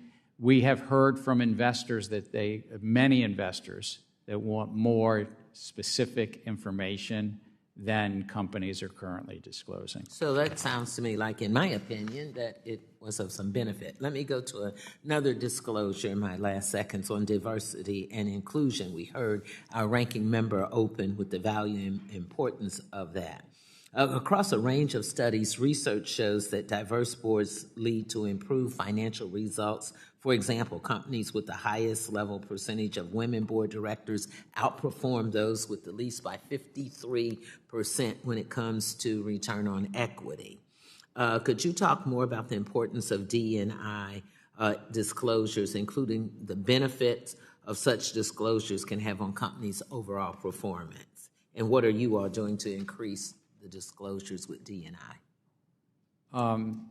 I can say this. I find that just at the SEC, it's very beneficial to have a draw from the diverse population across the U.S., and I think it's benefited our agency to have senior leadership from all parts of the American public.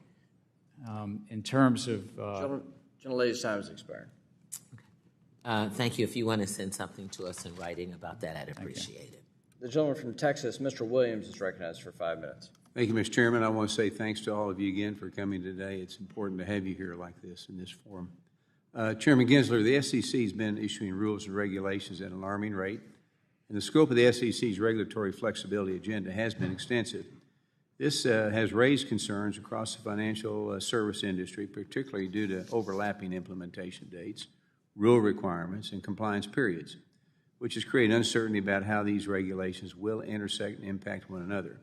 So for small businesses, and I chair the Small Business Committee, and I am a small business, there are growing compliance burdens can be especially overwhelming, often stretching their already limited resource and capacity. So, Mr. Chairman, have you consulted with the National Economic Council of the Treasury Department regarding the effects of these numerous new regulatory requirements on millions of investors and retirement savers? And if you have, what feedback have they provided? And furthermore, is the SEC considering the significant resource strains that firms may face when required to implement these rules simultaneously? We put each of our rules out with economic analysis and also a call to small businesses to get their feedback. And we do take it very much into consideration, whether it's from small businesses or if it were a comment from the Small Business Administration, for instance, if they had feedback for us. Or I think you mentioned the U.S. Treasury Department. On a number of our rules, not all of them, on a number of our rules we go to them in advance, whether it's about the Treasury markets or the capital structure. But we're an independent agency from the U.S. Treasury Department. Okay. Commissioners Peirce or Uyeda, do you have a comment on that? I think we consistently overlook the disproportionate effects on small businesses, and that has been very evident in our failure to use accommodations for small businesses. Occasionally, we give them a little more time, but I think we could do much more. I agree. There is a disproportionate impact on small businesses, and in some cases, there are loopholes that allow us to not consider the effects. For investment advisors, the rules say you have to give special consideration if you have $25 million or less of assets under management. Well, as it stands today, you need to have at least $100 million of assets under management just to register with the SEC. So we conveniently take the position that we don't need to analyze the effects on smaller investment advisors because we don't have them registered with the SEC under this $100 million threshold. All right, thank you. In recent years, the expense of entering U.S. public markets has skyrocketed, which the cost of doubling since the 1990s, and consequently the number of publicly traded companies has plummeted, with many choosing against initial public offerings. So this reduction in IPO activity has diminished investment opportunities and slowed both growth and innovation. Although the SEC tasked with the fostering capital formation, its current regulatory efforts have centered on expanding complex and expensive disclosure requirements rather than tackling the obstacles that companies face in going public.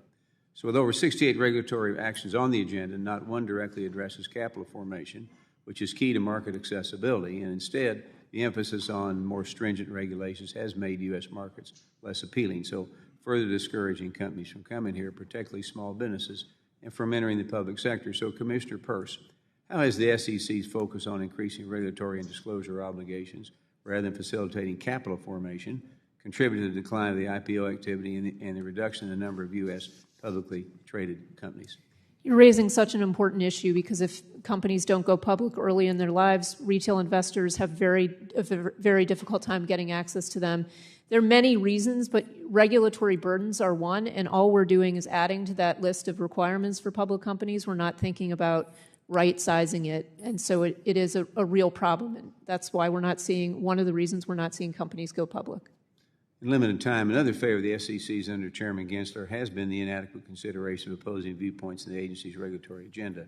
This practice is particularly risky because excluding diverse input can lead to regulations that lack real-world analysis and overlook how they might proportionally impact smaller firms, limit investment opportunities, and raise the cost for market investment. So it's crucial for any regulatory agency to actually seek and incorporate feedback from all stakeholders to fully understand the potential consequence of its actions from every perspective. So with limited time, Commissioner Uyeda, how does the SEC's tendency to push forward major rulemaking without adequate public input increase risk for investors? That's been, I think, the biggest problem with all of these overlapping, complicated rulemakings. We're not getting the input we need to make a good decision. Yield my time. The gentleman from California, Mr. Vargas, is recognized for 5 minutes. Thank you very much, Mr. Chairman. I want to thank you and the ranking member for convening this important hearing, and I want to add my voice to the chorus of those who have been saying thank you for your service and your fairness. I think you've treated all of us very fair, and I think it is a big loss to this institution that you're retiring, but of course we all wish you well in whatever your endeavors are after this. So again, thank you. I'd also thank the commissioners, the chairman and the rest of the commissioners for being here and for the service for your country for the past 90 years. The SEC has been fulfilling its stated mission of protecting investors, maintaining fair and orderly and efficient markets, and facilitating capital formation. Under your leadership, we've seen increased transparency for investors, increased accountability for those committing fraud. This makes it so investors get to decide which risk they would like to take, so long as the public companies hold up their end of the bargain by providing full, fair, and faithful disclosure. But I want to blame all of you, and in particular, Chairman, I want to blame you for a very boring meeting today. Very boring. And there's a reason for that. And the reason for that is there isn't the whole gaggle of reporters and camera people here in the front, because you've done a good job. And because the markets are doing well. If you had messed up, there'd be a whole bunch of reporters here wanting to know, but even my colleagues are not here. They all left. pretty boring hearing. So I want to blame all of you for working so hard to make this such a boring meeting. And I have to say, I do follow politics a little bit. And I heard the 2020 election, I heard something like this, a prediction. The stock market will crash if Biden wins in 2020. By the way, do you know who made that comment? You don't have to answer. I think you know who made that comment. And now that same individual says, if we lose, we're going to have a crash like you wouldn't believe. And went further, the largest stock market crash we've ever had. Well, I don't think that's going to happen either. Other predictions didn't seem to happen. But again, it's because you guys have done a very good job. And it's interesting here listening to you, because I normally read about you, I don't get to see all of you in person. There's a difference of opinion, clearly. And it's well articulated by all of you, and I think that that's healthy. And that's what we should have. None of you, unless I'm not aware of it, do any of you want to close down the SEC? Are any of you threatening to? Mr. Chairman, are you threatening to close down the SEC? No, I think it was a great creation of Congress, and it's helped the American public. Yeah, of course, and this is the way things are supposed to work in America. And I do still believe that we are the best hope for the world, really, to have a fair and just world when we can have discussions that are reasonable. I know they tried to parade the horribles here earlier, but no one took the bait because the truth of the matter is that the markets are working well. Where is the Dow Jones, by the way? Commissioner Peirce, where is the Dow Jones today? Do you know? Well, I haven't looked today, but I mean the Dow Jones is doing well if we're looking at numbers. But I do want to say we get along very well as a commission. We work very well as a commission. We can't measure the success of the agency by where the stock market is, but I think we do have tremendous capital markets in the U.S., and we really need to preserve them, and that's what we're all fighting to do. And I think you do it very well. You're eminently brilliant, as are the rest of your commissioners, and I think you guys do a good job. I do want to get I needed to say that because, again, like I say, my colleagues try to figure out how to make things sound bad, but the truth is the economy is doing pretty well, especially after going through a pandemic, especially after all of the problems that we've had in the world with conflicts.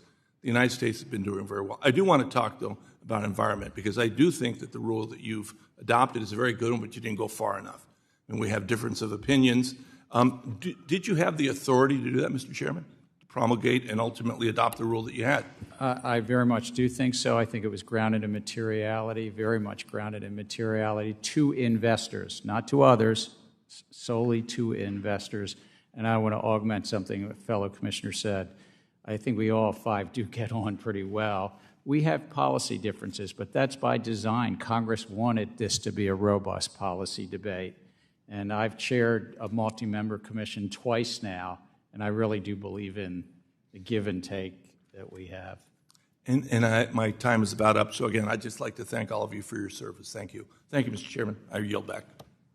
Thank you. And now we'll recognize the gentleman from Minnesota, the whip, the Republican whip, Mr. Emmer, for 5 minutes. Thank you. Chair Gensler, leadership comes from the top, correct?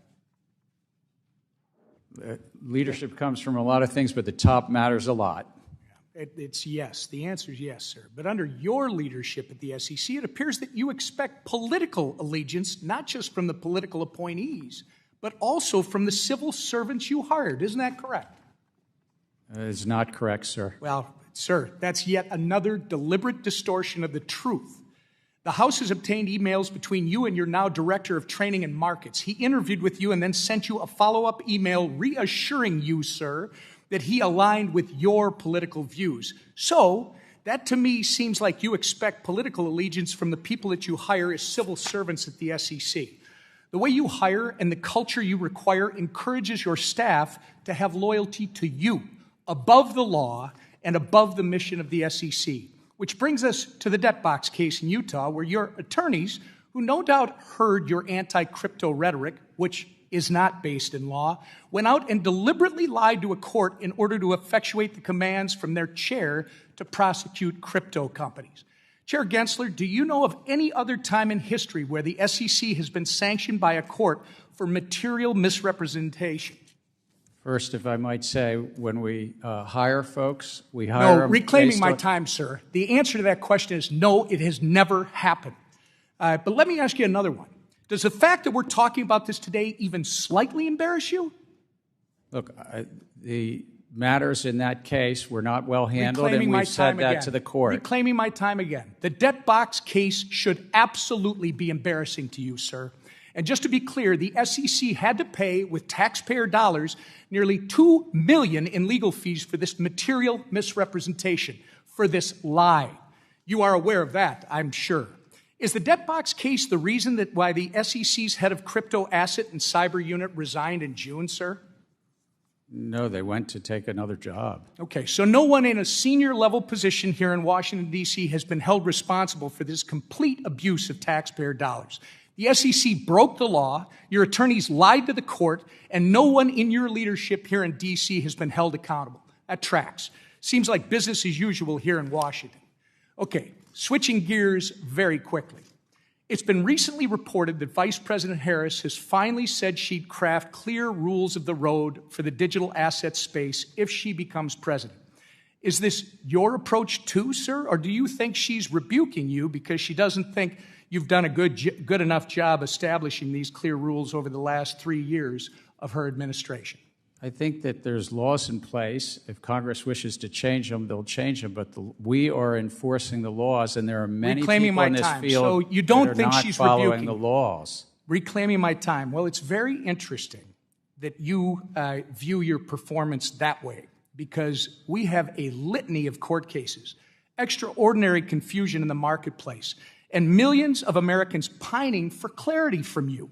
You've abused the agency's enforcement tools, and you've even baited companies eager to comply with you, only to hit them with enforcement actions. You've retaliated against businesses and people who have come before this committee to talk about the next generation of American finance. And perhaps somehow, worst of all, you've made up the term crypto asset security. This term is nowhere to be found in statute. You made it up. You never provided any interpretive guidance on how crypto asset security might be defined within the walls of your SEC. Yet, you made the broad proclamation that you believe a majority of tokens are crypto asset securities. You did this, and you deliberately used this made-up term as the basis for your entire enforcement crusade over the past 3 years, only for your lawyers to retract it in a footnote to a court just last week. Your inconsistencies on this issue, sir, have set this country back. We could not have had a more historically destructive or lawless chairman of the SEC. And I yield back. The gentleman yields back. The gentleman from Illinois, Mr. Caston, is now recognized for 5 minutes. Thank you, Mr. Chair. Thanks all for being here. I want to first follow up on what my friend Mr. Barr raised earlier about this issue around ESG rules. When Congressman Vargas and I had introduced these bills last year, one of our big concerns was, if people don't want to invest in ESG funds, that's fine. But there is this inconsistency of rating methodologies and weighting systems, which I think is an issue when you've got these, $7 trillion plus of assets looking to invest in this asset class. So I guess I'd like to start with you, Commissioner Crenshaw. Would you be supportive of establishing a regulatory regime for ESG ratings providers? I'm happy to discuss it and certainly open to thinking about it, and we'll look forward to any proposal that would come before me. Okay. Well, I'd love to follow up, because I do think as we've gotten so politicized in this, but there still is the issue that we have clear accounting rules for other issues. We should have clear accounting rules there as well. Appreciate it. We'll follow up offline on that one. I want to shift now to some concerns I have that have come up a couple times here about merging the functions of the self-reporting organizations into the SEC, specifically FINRA and the PCAOB. Now, if I'm doing my math right, if we were to merge FINRA and the PCAOB into the SEC, that would more than double the SEC's headcount, just looking at the number of employees of those agencies, and would probably increase your budget by 75% or so. I think there's a rich conversation about whether the people who would look to merge would also increase your budget in order to do that. But Chair Gensler, I'd like to shift to you. In your view, and I'm sorry, I'm going to peek around Ms. Williams' head here, how does FINRA and PCAOB oversight supplement the work of the SEC? And if they were to be merged, could they still do all the things they do now, or would there be some gaps in what we were able to do? I think that Congress could, of course, change this, but we have self-regulatory organizations, particularly in FINRA's case, that is the regulator, sort of the first line of regulation for broker-dealers. It goes all the way back to the late 1930s, something called the Maloney Act that Congress passed. And that certainly allows industry and the broker-dealers to get the benefit of that, but then we are the official sector overseeing the overall industry. And that's worked reasonably well over the decades. There's certainly times where there's been gaps in that. The PCOB, great debates in this Congress 20-some years ago about taking that and moving it into an agency that was done in a trade association. The AICPA used to inspect and set standards for the auditing field, and better to do it in something overseen by this 5-member commission. Again, Congress could change that, but I think that too has its benefits to be outside of the agency. And I'm not asking you to opine on whether we could do it, but it seems to me that as outside organizations, FINRA has private enforcement mechanisms if broker-dealers are violating the rules. I don't think you'd have that ability if you came in, right? If they were inside the SEC, could you still do private enforcement, or would you have to, subpoena information? Could you take the fifth? No, we'd have to follow federal law and do things in a way. Exactly. So essentially, bringing them in would make them weaker as institutions. I think it would. One of the things that might make it weaker is also the funding point that you say. So both PCOB and FINRA have funding models that basically tap into their members, and as in the PCOB's case, Congress approved a funding model that then we annually approve that budget as a commission. No, I share the concern. We're going to continue to highlight this in part because these are lifted directly out of Project 2025. This idea that we should weaken organizations, we should put them in places where others are involved. And I'd like unanimous consent to enter into the record President Trump's right-wing policy map called Mandate for Leadership, the Conservative Promise. Without objection, under general leave. So thank you. We'll bring that in. And again, the concern, we've seen a lot of proposals that are lifted straight out of that, from UDAP hearings, eliminating CFPB funding, and indeed weakening the SEC. And I want to make sure that we address those issues and understand the importance of investor protection. So thank you all for doing what you do, for being here, and I yield back. Gentleman yields back. The gentleman from Georgia, Mr. Loudermilk, is now recognized for 5 minutes. Well, thank you, Mr. Chairman. Thank you all for being here. It's a historic moment to have everyone here together. Unfortunately, we only get 5 minutes apiece. I think we could sit here for a couple of days to explore some things. If any of you have followed any of my previous questioning, you know that my greatest concern is the consolidated audit trail from a constitutionality, cost, and vulnerability standpoint. Someone who spent almost 30 years in the IT sector. The fact is, it's not if you're going to get hacked, but when. And you have to have that mentality if you're ever going to be safe. However, I want to first address what I think may be some misunderstandings that some in the market have over CAT. Unlike the overwhelming majority of the people that contact me that are opposed to CAT, there is a group out there that are in favor of it. And I would like to, Commissioner Uyeda, maybe start with you if you could just answer really yes and no to get my understanding and maybe clarify some misconceptions that others have out there. And so first question is, does the Commission ever plan to make the Consolidated Audit Trail Transaction Database available to the public? There is no current plan to make it available to the public. Do you conceive that it ever would be made public? It could be. That'd be up to a future commission. Okay. What about the Customer Account Information System database containing the sensitive PII? Will that ever be made public? Not presently. Okay. The answer concerns me greatly, that it isn't an absolute no, as you can understand. Yes or no, will the public be able to obtain CAT PII via Freedom of Information Act request? There are a number of exemptions that might be applicable, but that is not fully resolved or clear. So you're saying it's possible that through FOIA, you could get personal identifiable information on somebody who buys a single stock? There's a trade secret exemption, but again, I don't know. I'm not a FOIA expert, so Okay. I don't know and can't give you the absolute assurance that you may be looking for, that it cannot be accessed by someone filing a FOIA request. Oh, my concerns of CAT are growing. Would removing PII in the CAT affect whether a CAT reporting firm is required to indicate that it is using the reg show market maker exception under SEC Rule 13F-2? I don't think it would have any effect. Okay. So, in other words, removing PII from CAT collection wouldn't seriously impede short sale data collection? That's correct. Okay, thank you. I'll move on to some other little more open-ended questions in the time I have.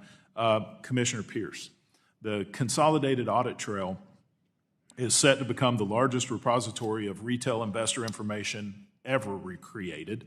It will be a prime target for cyber criminals, and once breached, will yield the personal financial information and identity of every American who even has a share of stock. Knowing that a breach of the CAT is a matter of when, not if,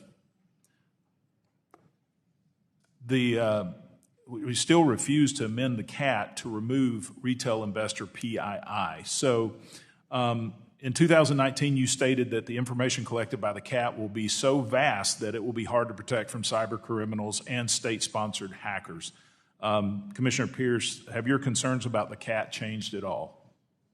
They've only grown because we have a data security amendment we proposed, but we haven't finalized. So I have even greater concerns than I had back then.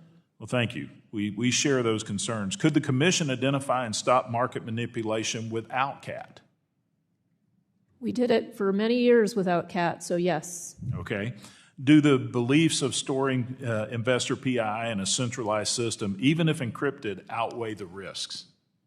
Absolutely. All right, thank you. Chairman Gensler, I want to ask you specifically about the personal identifiable information being collected under CAT. Do you share Commissioner Peirce's concern about the CAT's cyber vulnerabilities? I share the views, but I also want to say the answers to your first three questions were no, no, and no. We can't release that information under FOIA.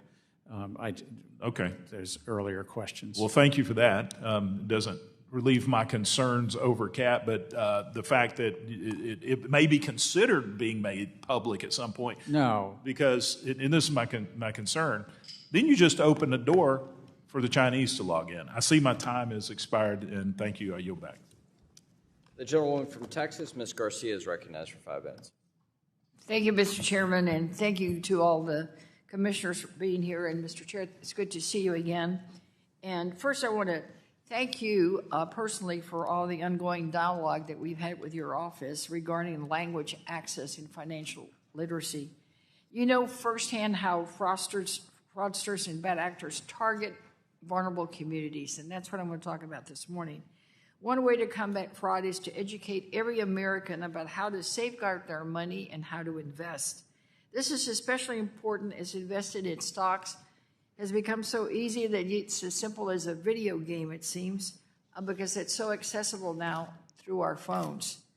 Chairman Gensler, as of today, are there fraud tutorials in consumer resources available in different languages other than English on your investor.gov?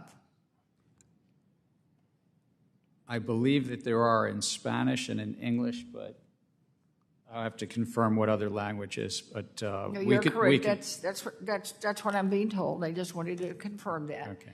Are you working on adding other languages? I mean, we're such a diverse United States of America. I think I'd like to get back to you. Yes, I think we ought to try to do that, but it's also about resource constraints and the like. Right. Well, I'm hopeful that you can continue headed in that direction, because I think as as it becomes easier to do, more people will try to do it. And if people don't understand in their own language the consequences of their investments, they're just going to end up getting in trouble. So thank you. And what strategies have you taken to best educate our older populations? Because as I think you and I have discussed also how seniors are becoming to be a target for a lot of these, especially through the phone, what I call scams. No, I think that's a good word. And there's a lot of affinity fraud, not just targeting older population, but different parts of our community, so-called affinity fraud, and we do chase after that. And some of that's also in the crypto field to bring this all back together as well. What we do is investor education. We try to reach out. We work with communities to try to get that word out. Well, thank you. I think just as we spend time worrying about small businesses, we need to worry about the small consumer. And that's the point I wanted to make this morning. Commissioner Lizárraga, as investment becomes more accessible, it's important to keep these communities in mind as we work to protect investors. Not long ago, reports came out across the country about Bitcoin ATMs strategically located in communities like mine that include working class Americans, immigrants, limited English proficiency speakers, and the underbanked. Consumers may find it convenient, but we end up with issues and as I said earlier, scams. I don't want all of this to become like the modern, new payday lender. What are y'all doing to ensure that as we move forward with more access, particularly to technology, that we just don't repeat some of the issues we've had in the past with banking?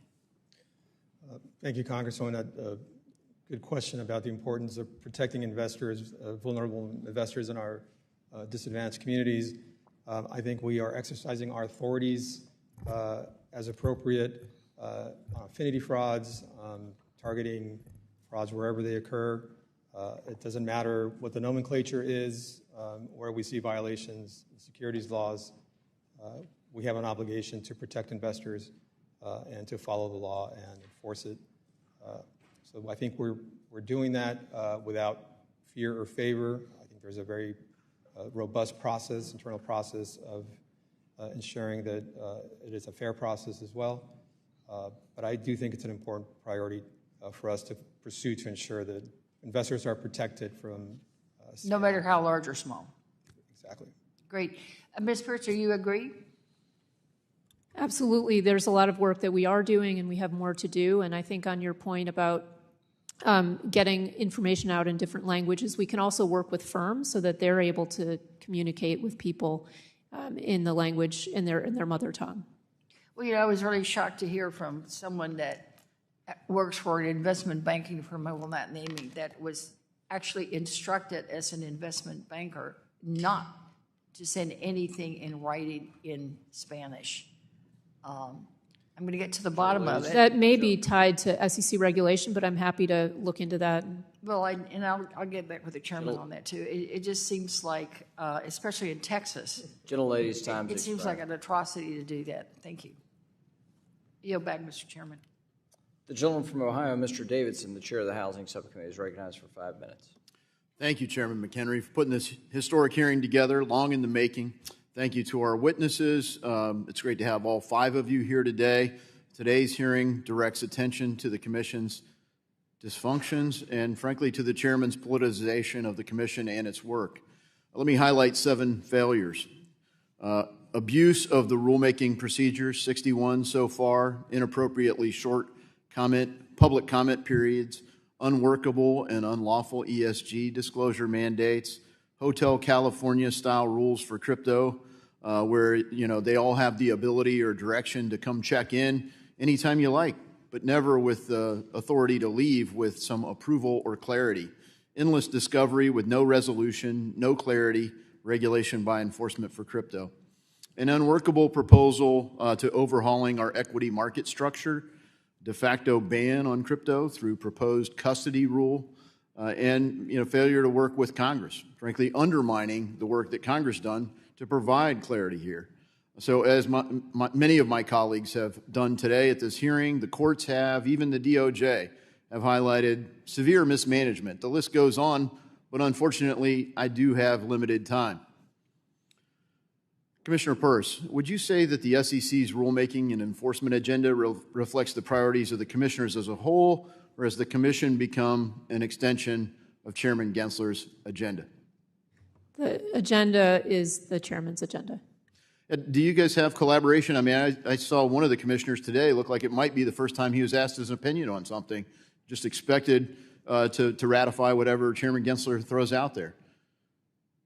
I mean, I think the issue is that Chair Gensler has a lot of ideas that he's trying to move forward on, and there are other things that I think we should be spending our time on that we're not spending our time on.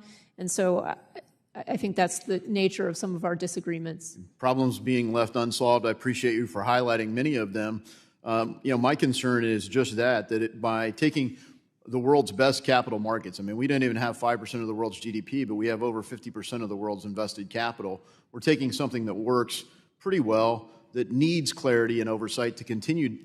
Instead, we're working with a declared war by Secretary Warren and other Gary Gensler allies to undermine our capital markets and some of the most innovative companies out there. For that reason, I proposed the SEC Stabilization Act as a structural reform to deal with our Gary Gensler problem, but also with the structural challenges at the SEC that highlight it can be exploited by bad actors.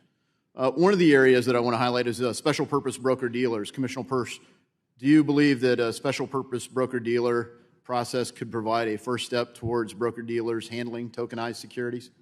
I mean, at the time that it came out, I said it could be a baby step, but that was 4 years ago, and this baby's not walking yet. So I'm not as optimistic as I was back then. Yeah, I'm concerned as well, and it kind of creates a separate path where some of Chairman Gensler's friends and allies could get special permission and the rest of the market be excluded. For each commissioner, maybe we'll start down there with you, Mr. Uyeda. Have you or any member of your staff been instructed by the SEC staff to direct or otherwise ask FINRA to avoid approving broker-dealer applications with crypto assets? No, I have not. Commissioner Peirce?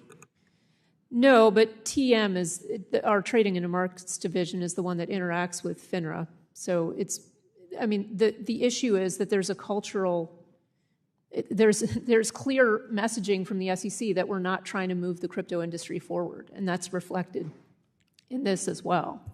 Thank you. Commissioner? No. No, and I think I might disagree a little bit with the clear messaging point from Commissioner Peirce on the clear direction. I think there's lots of rhetoric, and we can get down to brass tacks and look at ways to move forward. Well, Mr. Gensler, no surprise, many of us aren't fans of your approach to the job, but it does seem that you've abused your authority, and you seem to kind of gloat as candidate Harris decides that she wants to pivot on crypto and say, no, you can trust us. We're going to be okay on this. It seems like you're gloating. I'm still here. I'm not going anywhere. The war on crypto goes on. So as you highlighted, you meet with the chairman of the Federal Reserve regularly. Do you guys discuss things like Operation Choke Point 2.0, the way to block and restrict market certainty for crypto-affiliated firms? I've never heard that term, and I'd also want to say half of the rules that we've adopted, 42 rules, half of them have actually been bipartisan. Some of the work's been good, but a lot of it's been bad. Last question, Commissioner Uyeda. What would it take to allow distributed ledger to be the official record of ownership for tokenized securities? If you could respond in writing, that'd be good, because my limited time has expired. I yield. Gentleman yields. We'll now go to the gentleman from New York, Mr. Torres, for 5 minutes. Thank you, Mr. Chair. Mr. Gensler, suppose I were to sell you a Yankee ticket and tell you that the Yankee ticket could appreciate in value and could be resold at a profit in the secondary market. And as is the case with all sports tickets, suppose the proceeds from the sale of the Yankee ticket goes toward paying for the Yankee game. By selling you the Yankee ticket, am I entering into an investment contract with you and therefore conducting an unregistered security offering? I appreciate the question. I don't know all the facts and circumstances, but I don't think so. I know where we're headed here Representative, but I don't think so in that Yankee. So a Yankee ticket is not, and why is a Yankee ticket not a security? Well, it's really a question, and the courts have been clear on this, is the offer and sale. Specifically with a Yankee ticket, though. When you're buying a Yankee ticket, what are you purchasing? You're buying access to a Yankee game. Is that fair to say? I understand. It's been a while since I went to a Yankee game, but Fair enough. that's... You're welcome to a Yankee game. I used to live in New York, and my three daughters were all born in New York. So in the Stoner Cats case, the creators were selling an NFT that offered access to an animated web series. From the standpoint of federal securities law, is there a legal difference between buying a Yankee ticket that offers you the experience of a Yankee game and buying an NFT that offers you the experience of an animated web series? Again, I don't want to comment on any one specific it was a settlement. It's a fait accompli. It's not an ongoing litigation. You can comment on it. But it's about how is something offered and sold, and is it offered and sold as an investment contract?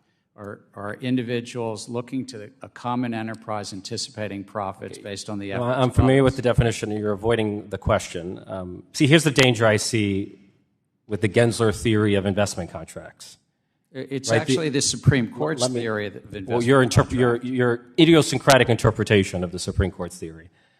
The expectation or promise that an object could appreciate in value or that an object could be sold at a profit in the secondary market, that expectation or profit could be retrospectively attributed to just about any collectible or any consumer good or any piece of art or any piece of music.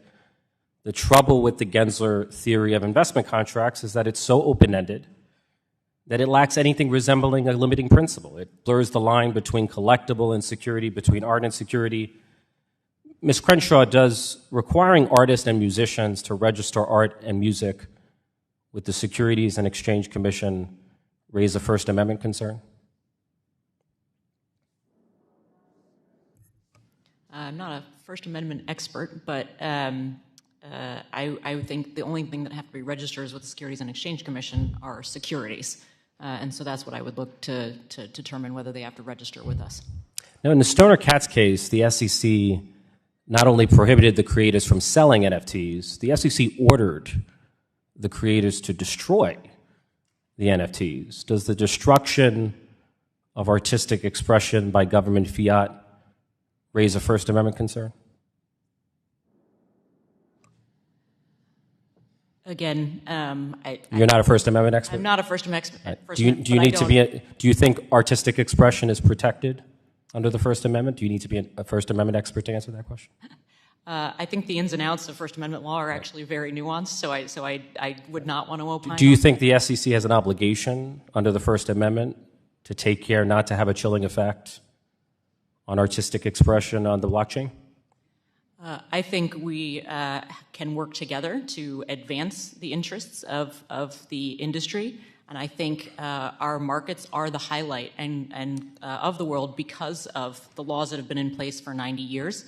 You're not answering my question. In a September 12th court filing, the SEC had to apologize for using a term it invented out of thin air, digital asset security.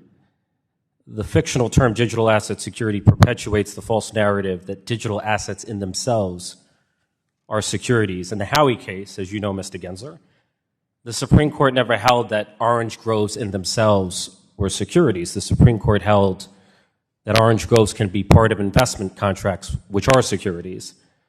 The same logic applies to digital assets. In my view, using the term digital asset securities is as intellectually dishonest as using the term orange grove securities. Mr. Gensler, would you ever use the term orange grove securities? I don't believe I have. Or would, right? Because it gives the impression that orange groves in themselves are securities, and that would be misleading. I see my time has expired. Gentleman from Tennessee, Mr. Rose, is recognized for 5 minutes. Thank you, Chairman McHenry, and thank you, Ranking Member Waters, for holding this hearing, and thank you to our witnesses. It's a pleasure and rare honor to have you all here together. Chair Gensler, earlier this year, the Securities and Exchange Commission suspended the consolidated audit trail, or CAT fee, filings to allow for public comment and to evaluate compliance with Exchange Act requirements. To circumvent this suspension, the exchanges withdrew those filings and submitted identical filings in August. Despite its failure to address any of the concerns raised by commenters, the SEC has now allowed these identical fee filings to go into effect. Chair Gensler, can you identify any changes made in the August fee filings that addressed concerns raised by commenters or improved compliance with the Exchange Act requirements? I could have staff get back to you, but if I recall, there were changes in those filings. But Chairman Gensler, the truth is that the fee filings are identical. Not only did the SEC fail to consider commenters' concerns, but it appears that the SEC is actively circumventing the judicial process by allowing these filings to go into effect while there is pending litigation challenging the CAT's funding model. Last week during the Digital Asset Subcommittee hearing, former SEC Commissioner and Chief Legal Officer at Robinhood, Dan Gallagher, testified about the lack of a workable process for crypto platforms to register with the SEC. Chair Gensler, are firms that receive approval to operate as a special purpose broker-dealer, SPBD, able to custody digital asset securities that have not been previously registered with the SEC or received an exemption? Yes or no? They're not allowed to custody non-securities. It was reported in May of this year that Prometheum had soft launched its Ether custody service. Chair Gensler, given that Ether was not registered and did not receive an exemption, would Prometheum be able to custody Ether using its SPBD? I want to be careful here because I don't want to comment on one specific registrar, but under the special purpose broker-dealer regime that was adopted 4 years ago, to get the benefits of that, the firms are not to custody non-securities. Okay. Well, thank you for the clarity. Commissioner Peirce, this situation highlights one of my concerns about how the SEC is approaching digital asset regulation. Among members of this committee, we are debating whether the current rules are sufficient, while at the same time, the SEC is trying to modify existing rules, albeit not effectively, in my opinion, to seemingly provide some clarity to market participants. Can you describe your concerns with how the SEC has comprehensively approached digital asset regulation? I think the first problem is that we've used enforcement as our leading foot instead of using regulation. And that could mean putting out guidance to say, here's what's clearly outside of the securities laws, and here's what fits within it. It could be initiating a rulemaking process. It could be working with the Commodity Futures Trading Commission to figure out where jurisdictional lines lie. So there's a lot that we can do, but enforcement is not the way that we should. Of course, when there's fraud, that's one thing, but we're talking registration violations of entities that have tried to come in and register. Thank you. I agree and appreciate that perspective. I want to quickly switch gears. I would like to discuss your position on the Financial Stability Oversight Council, or FSOC. Chair Gensler, this is your second time serving on the council, right? That's correct. When I'm back home in Tennessee's 6th District, my constituents are most concerned by the regional bank failures caused by interest rate risk, not non-bank financial intermediation or climate-related financial risk or treasury market resilience or digital asset risk that you and the council have claimed are the 4 major risks to the financial sector. Simply put, Chair Gensler, with all the experience and expertise that you claim to have in finance, you completely miss the real risk that hurt everyday Americans. And so, Commissioner Uyeda, why is it that FSOC seems to care more about politics than policy or people? In my view, the regional banking crisis was precisely the type of event that the FSOC was supposed to be on alert for. And the fact that they didn't realize inflation might trigger a rise in interest rates, which might affect bond prices, I find not reassuring. Thank you. I agree, and I yield back. The gentlewoman from Georgia, Ms. Williams, is recognized for 5 minutes. Thank you, Mr. Chairman. And thank you to Chair Gensler and the commissioners for joining us today for this important conversation. Y'all, I represent Atlanta, which has one of the largest racial wealth gaps and the widest racial pay gap in the entire country. These gaps impact Black people's everyday lives and their ability to participate in the economy, from buying a home to opening a small business to having a comfortable retirement. All too often, investors of color who have worked hard and saved as much as they could afford run into obstacles that bar them from efficiently building wealth. Many of these investors come from marginalized communities and can't afford the sophisticated financial advisors that others have to help them make informed investment decisions. The SEC provides essential services to protect these investors, safeguard their investments, and ensure that they're investing on an even playing field. While the SEC's commitment to investor protection is vital for ensuring a safe and equitable financial landscape, it is equally important that we focus on enhancing access to capital for underserved communities, empowering them to invest in their futures and build lasting generational wealth. Atlanta boasts a rich tapestry of minority-owned businesses, particularly in sectors like technology, entertainment, and healthcare. The SEC's mission to protect investors, maintain fair and efficient markets, and facilitate capital formation directly impacts the local economy and helps empower our entrepreneurs in Atlanta.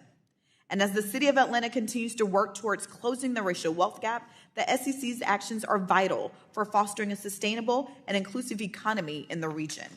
Chair Gensler, by creating a level playing field in financial markets, how does the SEC's mission enhance access to capital from minority-owned businesses across the nation and the ability of marginalized individuals to make successful investments? Well, it's important that all parts of our great nation have access to capital. So to the extent that we can lower the cost of capital formation and investors on both sides, that helps those small businesses in your district. Thank you. Addressing the systemic barriers that have historically limited access to investment opportunities is critical for fostering economic equity and empowering minority communities. Promoting equitable access not only benefits individual investors, but also strengthens our economy by fostering a more diverse and inclusive financial landscape. Chair Gensler, another question. How does the SEC consider the impact of its rulemaking on marginalized communities when carrying out its mission? We put each of our rulemakings out to comment, and we include a section on how it affects individual investors on the one side, but also small business formation. And then we receive comment back from folks in that regard. So in the pursuit of a more equitable financial system, it is essential for regulatory bodies like the SEC to consider values of diversity, equity, and inclusion within their frameworks. Understanding the impact of these efforts is crucial, as they can play a significant role in addressing the long-standing racial wealth gap and fostering economic empowerment for all. Chair Gensler, how does the SEC prioritize these values within its regulatory frameworks, and in what ways do you believe these efforts will impact the long-standing racial wealth gap, particularly in terms of fostering equitable access to financial resources? In our own, I speak just about our agency itself. In our own agency, the 5,000 people, we reach out and try to recruit and hire and promote people from all backgrounds and racial, gender, sexual orientation, and we find that really helps our agency. That's been the case. In terms of access to capital, we do, as I said earlier, just try to make sure that our markets promote access for all parts of our great communities. And in doing that and trying to make sure that you are promoting access for all communities, how have the attacks on environmental, social, and governance disclosures inhibited this important work? Again, a number of these things are in court, so I'm being careful, but I mean, we really do have a disclosure regime in place where investors get to decide on their investments. We're not a climate regulator, we're not an environmental regulator, and we're not a human capital regulator. We're a securities regulator. But it's really important that investors get the disclosures they need to make their investment decisions. So as these things continue to play out in courts and I continue to do my job in Congress representing the good people of Georgia's fighting fifth, I'm sure we'll continue to have these conversations. Thank you, Mr. Chairman, and I yield back. Gentlelady yields back. The gentleman from South Carolina, Mr. Norman, is now recognized for 5 minutes. Thank you, each one of you for taking the time to appear today. Mr. Uyeda and Ms. Peirce, would y'all like to respond to the good lady from Georgia and the comments from Mr. Gensler on capital formation for underserved markets and I guess in underserved areas of the country? I think it is a very significant problem. In fact, our Office of Small Business Capital Formation just issued a report. 78% of all small business owners said they have problems finding capital. We need to make sure that we've got capital formation on our agenda, and we're thinking about how to provide that capital to those new entrepreneurs and innovators. By saying a shortage of capital, what's causing that and how are you going to fix it? We have a very complicated system for raising capital, both on the equity and debt side. What has powered our markets has been the fact that we can raise equity capital. However, there are a lot of traps for the unwary and foot faults in our complicated capital raising system. We do not. You shouldn't have a system where there's $1,000 an hour lawyers that you need to consult before you can raise, say, $1.5 million in equity capital. That's outrageous. How do you fix that? How can we nix that? Well, we can simplify a lot of things. We have a very basic rule, which is when raising money, don't lie, cheat, or steal. For many of these small offerings, I think that's the only rule you need. How do you enforce that? We have an enforcement division, and we routinely take enforcement actions against those who misappropriate funds in a securities offering, or who lie about their financial status, or who have false and misleading projections. But how do you curb back the $1,000 per hour lawyers to cut that out? That's not making a loan. That's not making capital available. Now, I guess they've got the expertise, but that's one good example of a cure that needs to be found. Yeah, it's simplifying our rule book to make it very easy for a knowledgeable, well-intended entrepreneur to be able to follow the rule without having to hire the $1,000 an hour lawyer. Ms. Peirce, do you have any comment? Yeah, I mean, I think there are a couple concrete proposals in addition to the simplification. We could work on finders regulations. We could work on a micro-offering exemption, which would be just a pared back. You can raise $500,000 with no strings attached, except for don't lie, cheat, or steal. And we could work on expanding the accredited investor definition so that it doesn't turn only on how wealthy you are, which I think has been a real problem for people who don't have a lot of rich friends. They can't find someone to invest, and so there are other ways we could expand the accredited investor definition. You may want to follow that don't lie, cheat, or steal for Congress, too, which is kind of a tall order. Mr. Gensler, I was just looking over some of the statistics. The first 30 months of your tenure, you proposed 52 new rules. By contrast, Chairs Clayton and White proposed 35 and 28 new rules over the same period. Less than a fifth of the proposals are tied to any statute or any type mandate. Can you address this? I can get specific, more specific if you need me to. No, that's good. I mean, we've adopted 42 rules. I think Chair Clayton did about 60 or 65 in his 4 years. So, but I'm talking about the 30 months. I'm talking about the 30 months. No, I understand. But I think that it's really important that we have had success updating our rules around corporate governance, that insiders now, if they want to sell their securities, have to wait 3 months and have a plan in place so that they're not trading on inside information. I think it's really important that we updated our rules to, if you sell your securities on a Monday, you get your cash on a Tuesday. You don't have to wait 2 days. I think it's important that we updated our rules, that you get a privacy notice if your broker-dealer or investment advisor gets hacked and your PII is stolen, that for the first time we'll have a federal standard that investors get that information. I'm very proud of the record that what we've accomplished. Chairman McHenry mentioned, letters have been sent from this committee and others, a lot of letters, and particularly on the SEC proposal on the PDAs, the predictive data analytics. We've yet to hear an answer back about how is that protecting the investor. And I've got 4 seconds, but I think it does because there can be an inherent conflict. You need to put the investor ahead of the investment advisor and not the other way around. Thank you. Yield back. Gentleman from North Carolina, Mr. Nichols, now recognized for 5 minutes. Thank you, Mr. Chairman. Thank you to our witnesses. Chair Gensler, to you, your open hostility towards digital assets is hurting consumers and setting the U.S. behind the rest of the world. It's also hurting the Biden-Harris administration.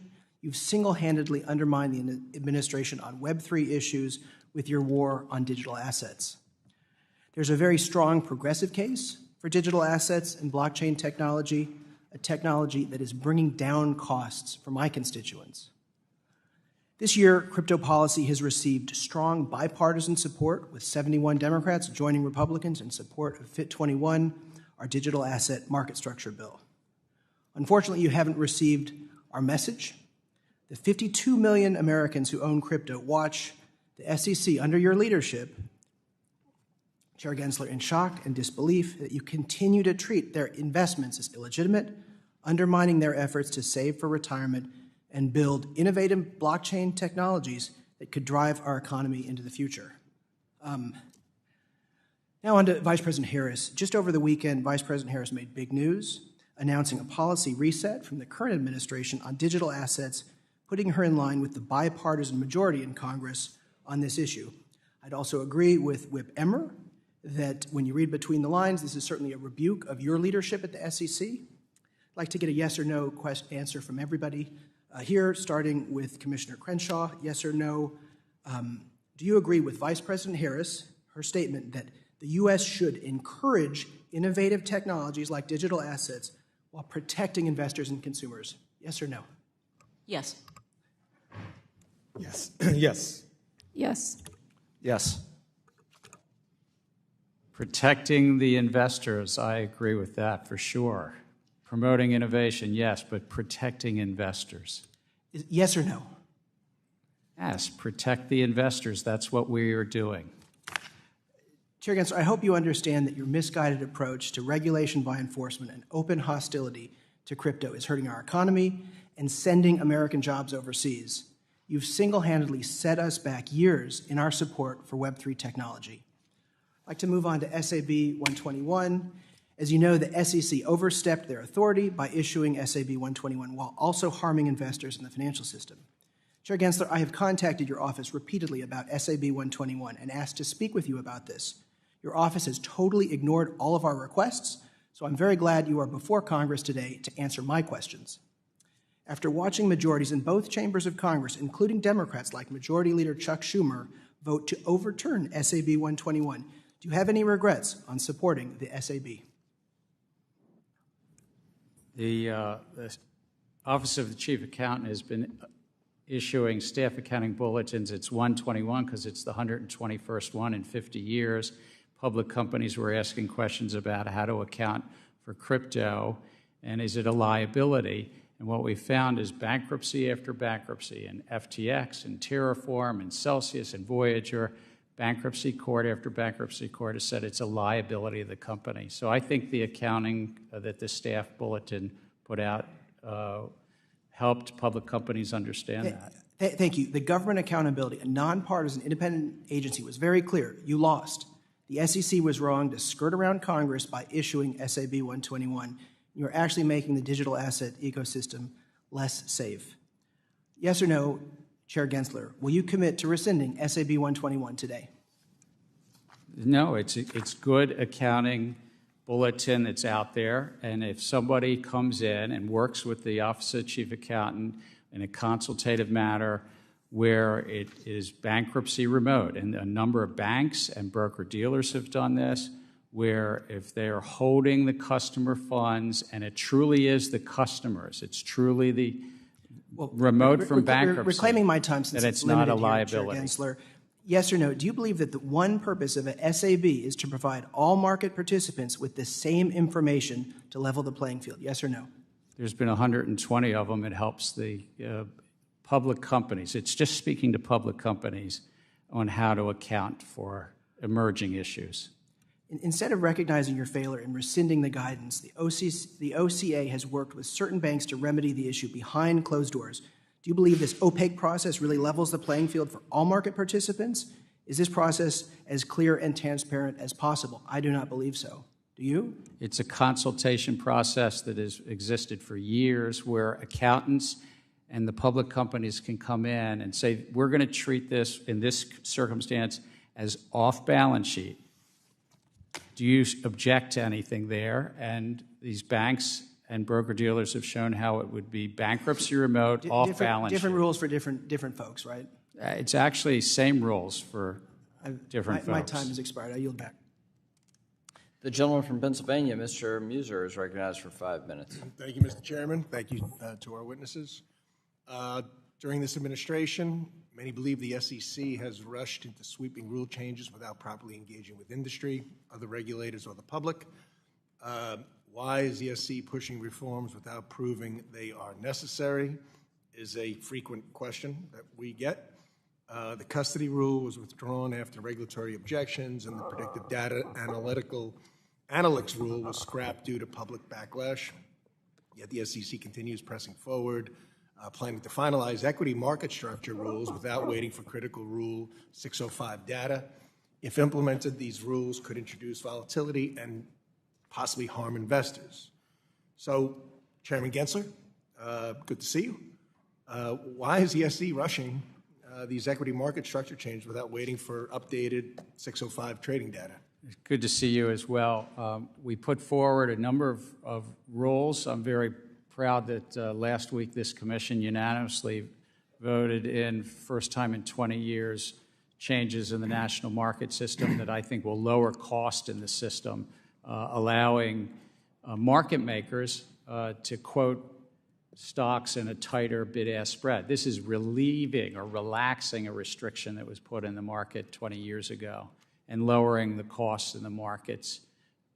I think the data that you're talking about for individuals to get better execution quality data is important, but was addressing a separate matter. It was about individual investors getting better data.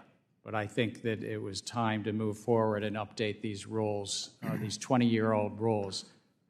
Volume in the market had gone up fourfold. A lot had changed in the 20 years. Okay, but getting the rules right, using the current data, is more important than just updating, you would say? Well, it's also important that the data was for individual investors to compare and contrast their broker-dealers. The second rule that we did last week unanimously is really going to relieve a restriction. This is something that you and I probably would agree on. You'd want to. We were taking off a restriction that you couldn't quote in less than a penny. Now you can quote.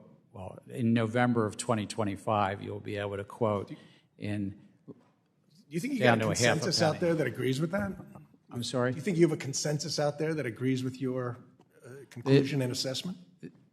On last week's update of the national market system, there was a broad, we got over 5,000 comments, but we had very significant support on relieving this restriction and allowing for lower bid-ask spread, and then even lowering the fees on the field. I took note even after we voted. I saw something from the Managed Funds Association, the trade association representing hedge funds, that supported what we did last week. Thank you, Chairman.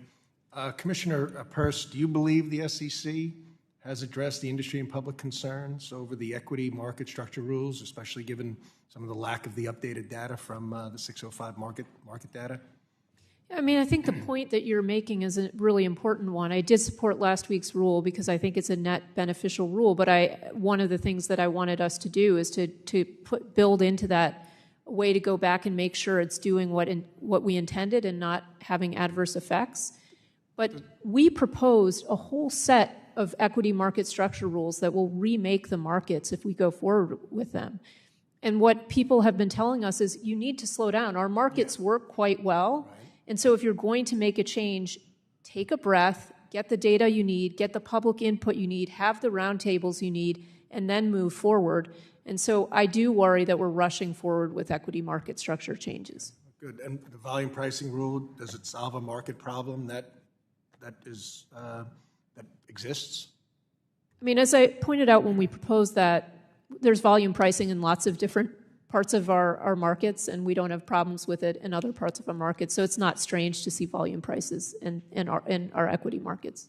All right, thank you. Commissioner Uyeda, do you believe the SEC's approach to finalize these rules properly balances the market stability with investor confidence?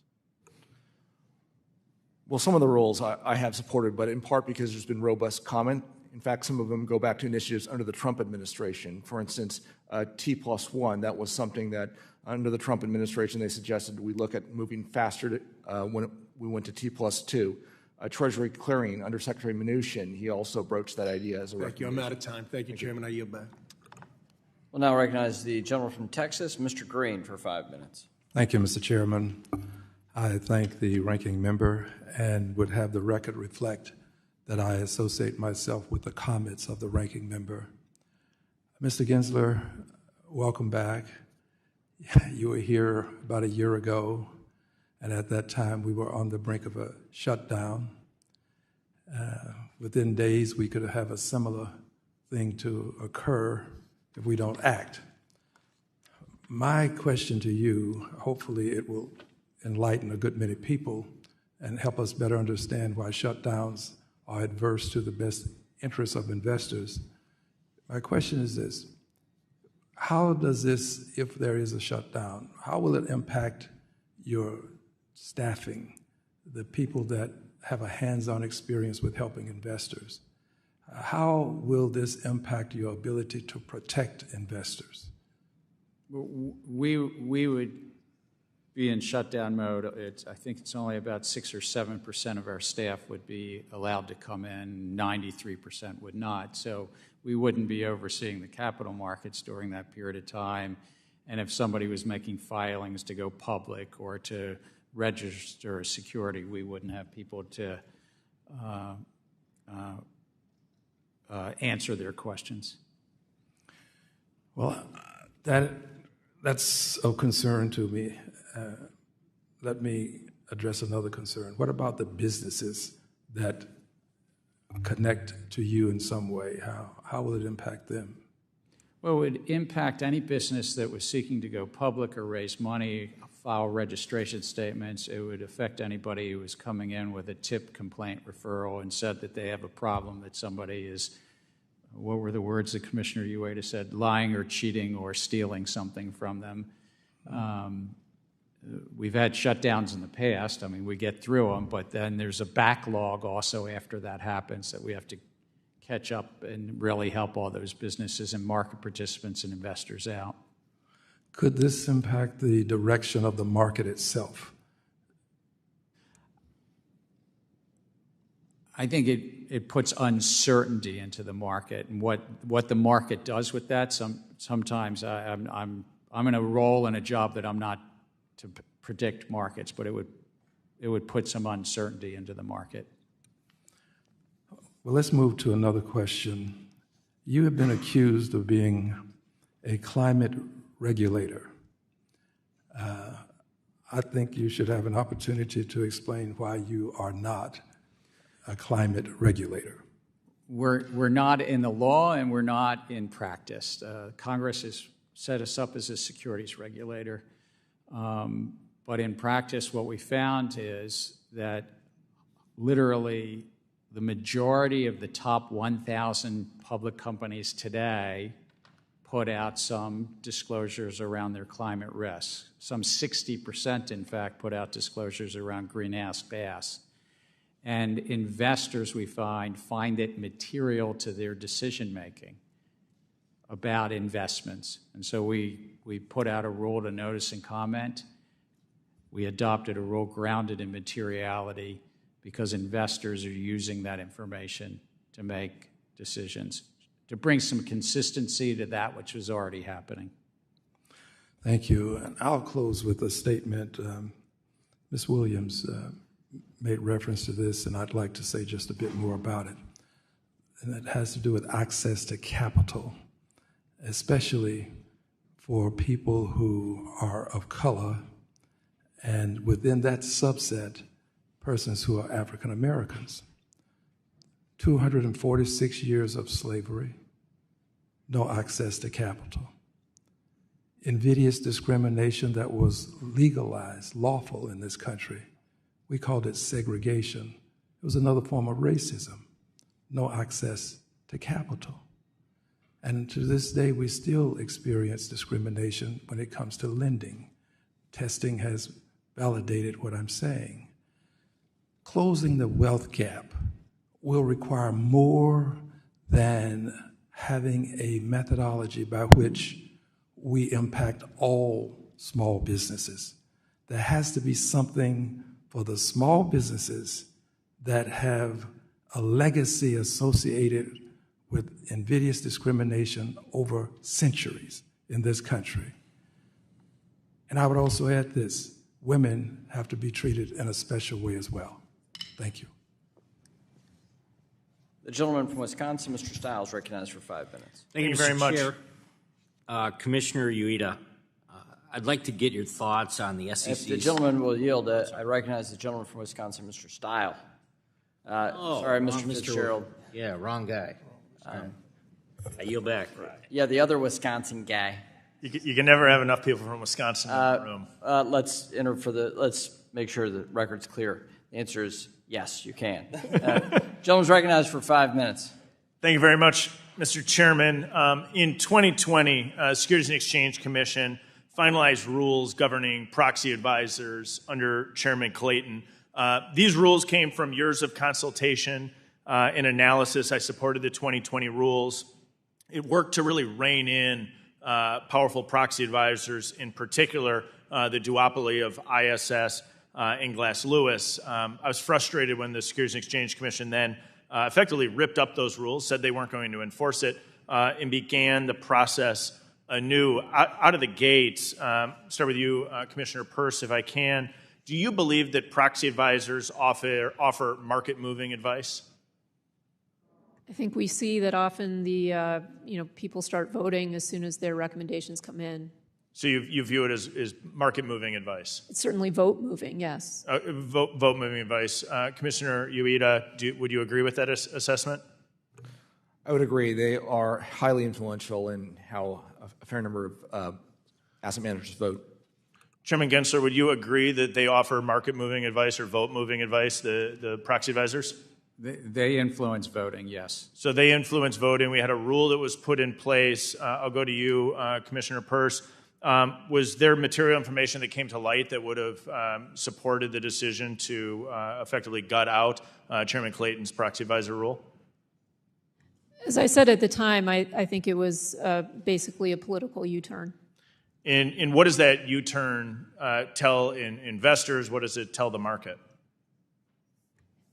It was unfortunate because, as you said, we had done a lot of work to get to the point where we had some rules in place, and then they got changed. And so I think it was very disappointing for the market to see their regulator working that way. And whose decision was it to make that U-turn?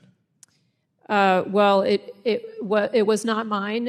It was the majority of the commission that voted for it. And so, Chairman or Commissioner Uyeda, would you agree with that assessment that the decision was made by the majority? Or was it? I wasn't on the commission at the time, but I can tell you, as someone who has been with the SEC since 2006, I've spent a dozen plus years up before 2020 working on this with my fellow colleagues who are employed there. And this has been a very, very difficult process. And then after that thought, I was on detailed Senate Bank at the time, it was unusual to see a flip that quickly, and it was even more unusual to see a 30-day comment period that I think started right around Thanksgiving and ended on Christmas to ask for public comment on the flip. I share the frustration. I would urge all the commissioners to review the legislation that I drafted that was just passed as part of a larger package on the House floor to really rein in the duopoly in the proxy advisor market, because I think it can work to distort our markets and lower trust and confidence in our markets when you see this type of a concentration that's not being properly regulated by the SEC. Continue with you if I can, Mr. Uyeda. Staff Legal Bulletin 14L really changed the calculus for excluding non-germane or duplicative shareholder proposals. Who's deciding to grant no action letters, and whose judgment are we relying on to evaluate and implement Staff Legal Bulletin 14L? The decision is solely by the SEC staff, which reports up to the chairman. And how would that come before you or other commissioners, or can it, once it's decided at the staff level? From a practical standpoint, it does not. There is a small process the staff could recommend the commission approve or disapprove, but in my entire 18 years at the commission, I've never seen that done. So you've never seen it done, so it's always been implemented at the staff level. And so when we look at Staff Legal Bulletin 14L, it can have a very significant impact, because once that the staff is implementing that staff legal bulletin, that never comes before the full commission. That's correct. Okay. One final question here, cognizant of my time, Commissioner Uyeda. In response to the proposed rule regarding safeguarding of advisor-client assets, you explained it would create a no-win scenario for crypto assets. It's my understanding that several of the proposals create no-win scenarios for digital asset ecosystems. In 20 seconds, can you elaborate on that? I'm sorry. Whether or not the proposed rule regarding safeguarding of advisory client assets creates a no-win scenario for crypto. I think it potentially does, and this is something that we need to think about before we move further. I thank you all for being here, Mr. Chairman. I yield back. Gentleman does, in fact, yield back. And we thank you. We'll now recognize the gentlewoman from Michigan, Ms. Tlaib, for 5 minutes. Thank you, Mr. Chair. Chair Gensler, I was looking, it was like from 2010 to 2019, companies spent, what, $6.3 trillion on stock buybacks. Is that a lot? Well, like compared to, I'm not in the industry, is that a lot for compared? Where I come from in Baltimore, when you're talking trillions, it's always a lot. But over 10 years... My staff made sure to say that's with a capital like T. So. Yeah. But over 10 years, I think you said $600 billion a year, given that we have a $50 trillion equity stock market. The numbers sound about right. Is it true that the average corporate executive receives a larger share of their compensation in actually stock awards and stock options more than even their salary? I believe that to be correct. Yeah, I think one study showed that the average executive receives nearly 27.3% of their total compensations in salary, but 4.3% in bonuses, within 30.6% in stock awards, and about 12.6% in options. One of the things is about the lack of transparency and how some of these decisions are made, but to make matters worse, some investors and the public have been largely kind of in the dark about the specifics of stock buybacks and the reasons be the companies and how they engage in them. Given all this, I was really pleased to see last year that the SEC finalized an important rule bringing much needed disclosures, as you know, and transparency to very, very, again, very murky practice of stock buybacks. We know, unfortunately, the Fifth Circuit struck it down. So, Chair, do you have any commitment that you can share of whether or not you're going to be reproposing the stock buyback rule? I thought it was an important rule and voted for its adoption. The Fifth Circuit saw it differently. We took it back to reconsider. It's still on our unified agenda as part of our agenda. We'd have to propose a new rule. Do you have a timeline? I don't have a timeline for you. Like in a year? I would hope. Again, elections have consequences. So I know. But if I'm here and so forth, I think this is an important rule. I think it's important to have greater transparency. And where we had adopted was once a quarter, the companies would provide greater transparency on the shares they bought in the prior quarter. Is this a true statement that not all stock buybacks are legal? stock buybacks can't be used to evade security laws, for instance? I can think of hypotheticals where you could try to do a stock buyback that evaded securities laws, but I would hope that everybody does them legally. They won't unless you force them, Chair. Come on. So, if anything, is the SEC doing anything to ensure public companies' stock buybacks practices are not violating current law? We're a cop on the beat. It's part of what we do. We have robust enforcement. If any of your constituents or anybody has information or belief if somebody's doing buybacks that are illegal, bring it to our attention. So, Chair, you know this. My favorite section of Dodd-Frank lately has been Section 956. And it's been about, 13 years, and we're still waiting for regulators to finalize this rule preventing compensation packages that encourage excessive risk-taking. And, it impacts our small businesses recently and others when we, again, don't move forward on what the legislative intent is. And so several regulators recently proposed a I think it was 2016 version of the rule, but not all the agencies joined, as you probably know. At its discretion, SEC sometimes performs an economic analysis or cost-benefit analysis for So, this is to Commissioner Lizárraga, is that what I'm saying? Yeah, say it for me, please. Lizárraga. Do you need all other regulators on board before conducting such an analysis? So basically, this is one thing that SEC, maybe Chair can help you, can perform what they call economic analysis on certain rules and cost-benefit. That is a function performed by our Division of Economic and Risk Analysis. The staff of the Commission is part of really quickly, Chair, because we're... And we would need to do an economic analysis, and we would put it out to public comment in this joint rule. But do you need all the companies? Gentlelady's time's expired. I will now recognize the gentleman from Wisconsin, Mr. Fitzgerald. Thank you, Chair. Not to be diminished by being the second Wisconsin member. Very good, thank you. Commissioner Uyeda, I'd like to get your thoughts on the SEC's Safeguarding Advisory Client Assets proposal.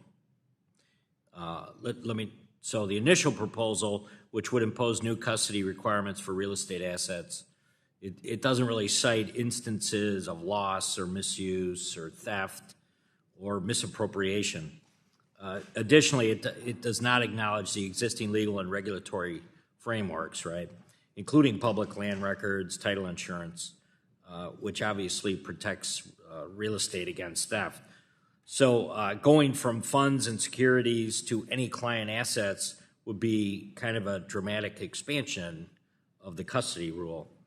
Do you believe it's appropriate to include real estate in the initial proposal, given the potential effect this could have on residential and commercial real estate? And then is the SEC hearing about this? Are you hearing anything about this in the comments at this point? Well, my view is any rule we do needs to be effective, efficient, and appropriately tailored. At a very high level, should there be efforts made to safeguard assets that are entrusted to someone else? Now, the answer may be yes, but then when you look at each of the individual assets, you may want very different treatment. And some of them, as you just pointed out, and as commenters have pointed out, real estate is very different than securities in a brokerage account and might, in fact, the Commission could even conclude that we can rely on those existing protections and therefore don't need to have a prophylactic rule on that. And that's something that is in the comment file. I really hope that the Commission thinks hard about that before taking any further steps. Very good, thank you. Commissioner Lizárraga, the predictive data analytics proposal notes, it may be difficult or impossible to evaluate a particular covered technology or identify any conflict of interest associated with its use or potential use. The proposal then proceeds to give examples and concludes, however, a firm's lack of visibility would not absolve it from the responsibility to use its covered technology. So for a given rule, do you believe it's fair to tell registrants that even though they may not be able to determine whether they are in compliance with the rule, they're still liable under the rule? Sir, the predictive data analytics rule, is my understanding, is going to be reproposed in response to comments from market participants. So I think it's premature for me to prejudge what that's going to look like and the specific question that you're raising and how that will look. So I think I'll reserve judgment. Let me just ask you then, so what are your concerns in and around that, or what would you be looking for, I guess? I don't have any concerns with the idea of ensuring that firms meet their best interest obligations and that advice to investors isn't conflicted when it's provided through electronic means. And so that general principle I agree with. It's a question of what the details look like. Okay, thank you. The recent proposal by a fixed income clearing corporation to adopt SEC requirements to essentially clear U.S. government securities would apply in an extraterritorial way so that transactions between a bank's foreign branches and foreign counterparties were there is no U.S. nexus. The SEC clearly did not consider whether sponsoring members could accept foreign counterparties from every relevant jurisdiction as sponsored members or issues surrounding the time frame in which transactions by an entity across the globe must be submitted for clearing, considering the FICC does not operate 24 hours daily. Commissioner Uyeda, did the SEC consider anything a more nuanced approach than the application during the rulemaking process? The one-size-fits-all is, I think, what we've become used to. Would you put it in that category? Well, we try hard to think about possible consequences and effects, but we don't always get it right. In my view, the adoption of a final rule is actually only the start of a very important process of implementing it. And what happens in that implementation is sometimes we discover problems that we've not had anticipated. It's up to us as a responsible regulator to say, all right, if this was not the intended effect, we need to go back and fix that and address that. If we need to lengthen our implementation time to get it right, we need to do so. Thank you, Chair. Yield back. The gentleman from New Jersey, Mr. Gottheimer, is recognized for 5 minutes. Thank you, Mr. Chairman. Thank you again also for your friendship, Mr. McHenry, and for your leadership. Very grateful. And thank you, Ranking Member, for working to find an agreement on stablecoins. Looking forward to helping, if I can, in that effort. Chairman Gensler, thank you for being here. Our capital markets are the envy of the world because we have rules that ensure investors have access to real-time and accurate information. However, the use of social media by investors raises critical concerns about the ease with which people and bots can manipulate and spread false information to make a profit. I just have a question why the SEC isn't doing more to stop the spread of false information in this way and being used to manipulate markets, and why are we allowing abusive short sellers proliferate at the cost of those who play by the rules? Look, fraud is fraud, whether you're using a bot, whether you're using artificial intelligence, whether you're doing the old-fashioned human way. It's a little bit more challenging to chase after when it's the modern technological way. We have some resource constraints, too. I mean, we're flat-funded.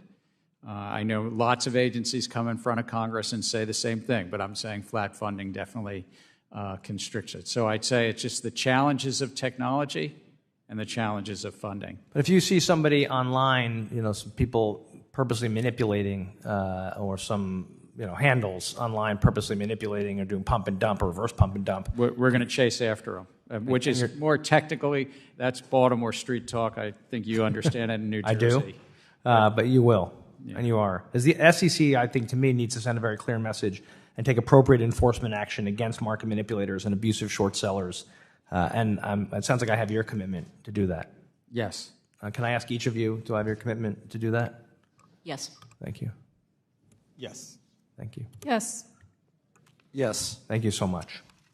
Mr. Chairman, Chairman Gensler, can you please clarify, and this is a concern that was brought to my attention during the process, why the SEC staff refused to provide technical assistance to the Committee on Landmark Digital Asset Legislation, FIT 21? I think we actually did provide technical assistance to Chair McHenry and to head of the subcommittee, Chair Hill, I know I met with Chair McHenry a number of times personally. I know you did, but my understanding is the staff refused to provide any kind of technical assistance. If I recall, there was multiple pages of written technical. I mean, maybe it's called something different up here, but there was written. Okay, that's good to hear, because feedback. that was a concern that was brought to our attention during the process. And under Article 1 of the Constitution, as you know well, Congress erected the independent agency with the expectation that the agency would provide Congress with technical assistance on matters, and I assume you see that as part of the responsibility of the agency to serve Congress as well. Yeah, we do on both sides of the aisle, and the Senate and the House, try to give feedback literally 50 to 100 times a year on different legislative initiatives. Okay, thank you. I just think it's really important the agency understands that we're here as well, and sometimes it gets a little lost, in my opinion, but I'm glad to hear that. I guess I'll go broader for a different question on ransomware attacks. Grew 74% last year. On average, a ransomware attack costs a company nearly $5 million. This kind of attack can put small businesses like those in Jersey out of business. And holding attackers accountable has been a huge priority for me, which is why I'm leading the bipartisan Public and Private Sector Ransomware Response Coordination Act to create a unified response to these threats. Just want to, if I can, ask how the SEC is working with other agencies and law enforcement to address ransomware attacks in the financial sector. We work with across the government, with the intelligence community as well as the Department of Justice and CISA.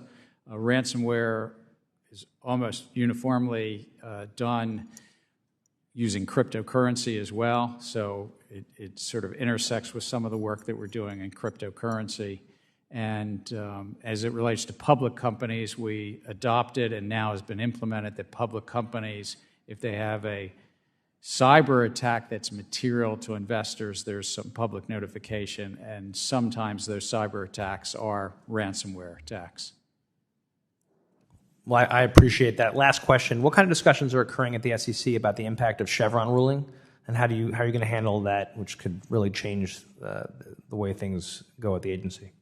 We do what we do according to the laws passed by Congress and how the courts interpret them. The Supreme Court has made a number of rulings, not just the Loper-Bright that you referenced, but other rulings, and we take that. Of course, it's the law of the land once the Supreme Court says it. Thanks, Mr. Chairman, and we're excited to have stablecoins come your way. Thank you.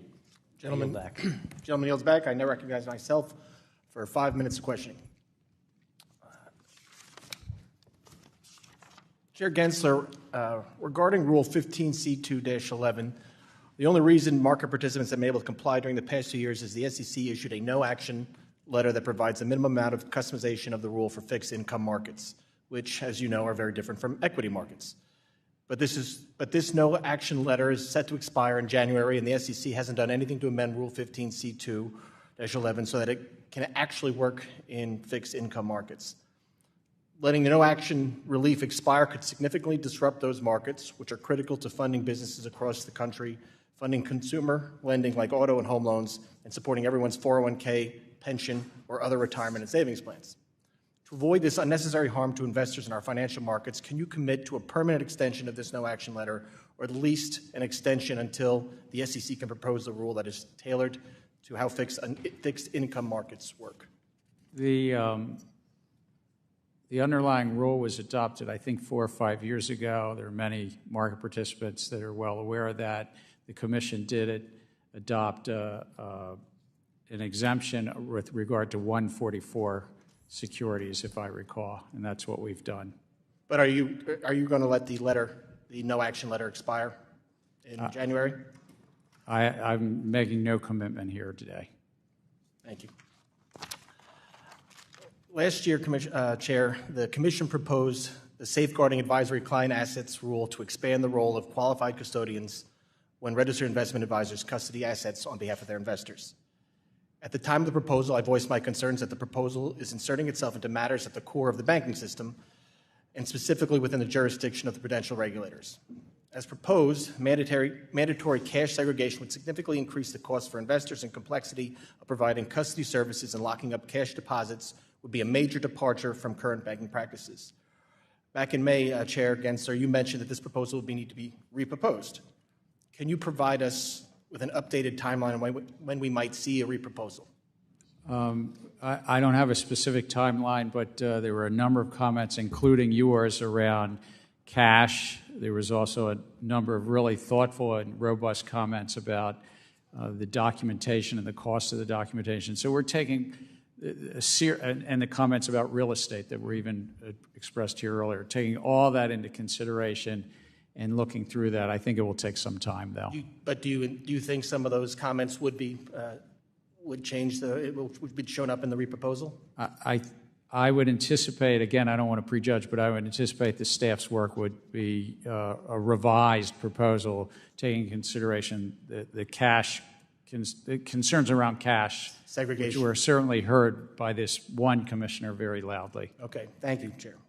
Before I move on, I'd like to remind you that banks are subject to stringent prudential regulation, which requires them to control risk, hold adequate capital and liquidity, and have in place workable recovery and resolution plans.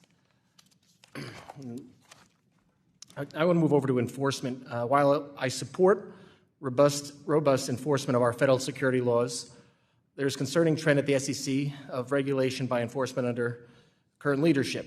As we've seen courts strike down SEC proposals, it appears that the SEC is turning to greater enforcement actions to address its rulemaking failures by attempting to institute regulatory changes outside the formal rulemaking process. I hope you've made it clear to the exam and enforcement staff that their responsibilities are to help enforce the laws as currently written, and that is not to form new ones. I'd now like to shift to the related topic of capital information, which has not received nearly enough attention from the SEC over the last few years. Commissioner Peirce, would you please speak to whether the SEC has engaged or plans to engage in any rulemaking that would facilitate capital formation, which is a foundational pillar to the SEC tri-part mission? Do you think there's a need for a return to work on this front? Absolutely. There are some things that we could be doing. We could be doing a rule on finders. We could be doing a micro-offering exemption. We could be expanding what it means to be an accredited investor beyond wealth and income. We could be working on crowdfunding to make some changes there. So there are certainly things we could be doing, and we have not prioritized them. What would you do with these rules? I think these are some of the things that I would try to tackle, which is we need to look for ways to make it easier for smaller companies to raise money, and we need to look at the other end of the spectrum. Why aren't companies going public? Which is a big problem, and so we need to try to right-size the regulations on public companies and allow for smaller and emerging companies to have a graduated exposure to new regulations as public companies. Thank you very much. My time's expired. I now recognize the gentlewoman from California, Ms. Kim, for 5 minutes. Thank you, Chairman, and it's good to see all of you in front of our committee today.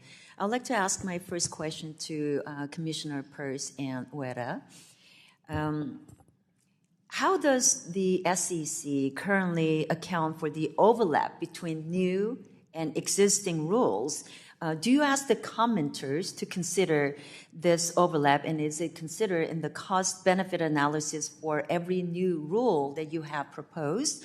Or do new rule proposals receive cost-benefit analysis as if they exist in isolation from other proposed rules? We consider existing rules, but we don't consider rules that are out for proposal. And so this has led to a lot of confusion because we're trying to change so many things at once that when commenters try to comment, they don't know what the state of play is. I agree with that. We compare to the existing rules, but when we have simultaneous other proposals out there, and we have multiple versions of what that might look, because we ask a lot of questions. We'll propose one version, but we'll say, well, but if we don't do what we propose, what about version A? What about version B? What about version C? What about version D? So that can impact the other proposal. And how does someone try to craft an intelligent response when there is significant interconnectedness between all of these proposals and the market participants? Thank you. I want to point out that thanks to our Chairman McHenry and Capital Markets Subcommittee Chairwoman Wagner, we passed out of this committee the REG Act, HR 7030. This will make it a requirement for SEC to consider the aggregate cost of regulations, because we simply cannot afford for the SEC to continue down this path of disregarding the cumulative cost of regulations on our capital markets. The SEC has long ensured a clear delineation between its regulation of private and public markets and their market participants. So Commissioner Lizárraga, as you know, many industry participants are concerned that SEC is increasingly blurring those lines. So do you agree that private markets serve an important function in the capital raising process? And how do you view the distinction between public and private markets and the SEC's respective authority on each? Thank you, Congresswoman, for that question. I think there's an important balance in our markets between private and public that has to be achieved so that we don't tilt too much towards the private markets in the sense that investors have access to more information when they invest in the public markets, just because our disclosure system is much more robust in our public markets. So, but it's a question of balance. How would you address the concerns that SEC is expanding its authority to regulate private companies? Commissioner Peirce, would you like to respond to that? Yeah, I mean, I think we have broken down that line of division, which is to say, yeah, there are public markets, and these are markets that have a lot of rules around disclosure and so forth. And then private markets, people are more free to negotiate the kinds of disclosures they want. And we have taken the position that we need to erode the private markets instead of making the public markets a place where more companies want to be. We've taken the position we'll make it as burdensome to be in the private, raise capital in the private markets. I mean, but we're moving it so that it's more burdensome to raise capital in the private markets, and that's not the answer. The answer is to think about what we've done wrong in the public markets. Sure. You know, Commissioner Uyeda, I've had the pleasure of knowing you for many, many years, even some decades, right? We share many in common. We are both from California. We also understand firsthand how hard it is for small businesses, especially from the immigrant communities, to raise capital and succeed. And as you know, one of the SEC's three-part mission is to facilitate capital formation. So can you point to any specific proposals during Chairman Gensler's tenure designed to promote capital formation? Unfortunately, we have not had any capital formation rule proposals on the regulatory agenda during that period. Does the SEC's approach to its capital formation mandate under Chairman Gensler differ from prior commissions, and how so? Maybe Commissioner Peirce can address that briefly. Lady's time's expired. Gentleman from Florida, Mr. Donalds, is now recognized for 5 minutes. Thank you, Chairman. Commissioner Uyeda, in October of 2021, the special purpose acquisition company Digital World Acquisition Corporation announced plans to merge with former President Trump's newly formed media company, Trump Media and Technology Group. The SEC then brought its first ever enforcement action against a special purpose acquisition company using a novel legal theory, coincidentally a month later, after Senator Warren urged the SEC to investigate the merger. It's also worth noting that in addition to Chairman Gensler's role as CFO of the then Hillary Clinton presidential campaign, the former head of enforcement at the SEC was married to Peter Strzok, the current director of enforcement, repeatedly targeted the Trump administration as Attorney General of New Jersey, and the current general counsel at the SEC, Ms. Megan Barbero, litigated both impeachments against President Trump from former Speaker Pelosi. This seems yet another instance of the Biden-Harris administration of lawfare against former President Trump. Commissioner Uyeda, according to the SEC public records, you voted against the July 2023 settlement agreement between the SEC and Digital World Acquisition Corp., which fined DWAC for $18 million. Can you elaborate on your decision to vote against the settlement agreement? I was particularly concerned and had problems with the penalty that was being imposed. The way the penalty was structured, the only time the penalty would be imposed is if the SPAC went through with the merger with Trump Media. In other words, the very people who we claim to be protecting, the investors in that entity, would be the ones who would have to foot the bill and pay that civil penalty. And for that reason, I had strong objections to the settlement. Okay, well, thank you for that. I appreciate that. Commissioner Peirce, as a regulatory sandbox advocate, if you listen to these hearings enough, I think that's where we should be moving a lot of our regulatory environment into a sandbox model. How would a digital asset sandbox function within the language of the Fit for the 21st Century Act? I mean, I think what it would allow is for people to come in on a small scale and try things. And so the come in and register that you've heard from the SEC a lot could be brought to life because people could actually come in, say, these are the conditions that we're going to comply with, and they could go out and try something. They wouldn't have to wait to get through an SEC approval process that never finishes. Okay, well, I appreciate that. Thank you for that. Commissioner Crenshaw, in 2021, you published a statement where you emphasized the need for the DeFi industry and the SEC to collaborate to bring DeFi into the regulatory perimeter in a way that balances innovation and with investor protection. Would you characterize the SEC's current approach to DeFi as collaborative thus far? Well, thank you. I think there's been a lot of rhetoric on both sides.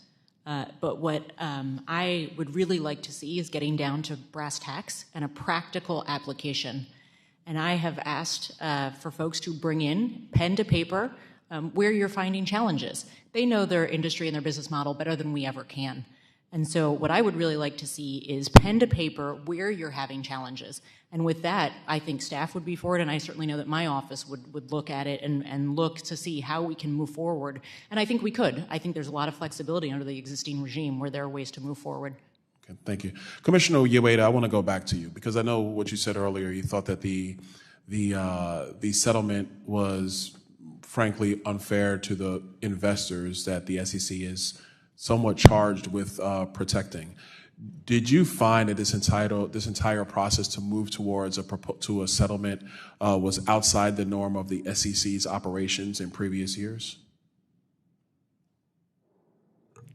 And what I mean by that, and let me clarify, what I mean by that is, would the SEC engage in the same type of novel theory if it was dealing with any other enterprise that did not include former President Trump? That's a good question. I don't know the answer to that. Well, hold on to that. Absolutely. Mr. Gensler? Absolutely. It was following the facts and the law, and there was disclosure violations, and we worked through those with the company, Digital World Acquisition Company, and had a resolution of it, a settlement. Okay, thank you. Gentleman's time has expired. We're going to recess for votes. We expect members to come back right after. The committee stands in recess.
The committee will come to order.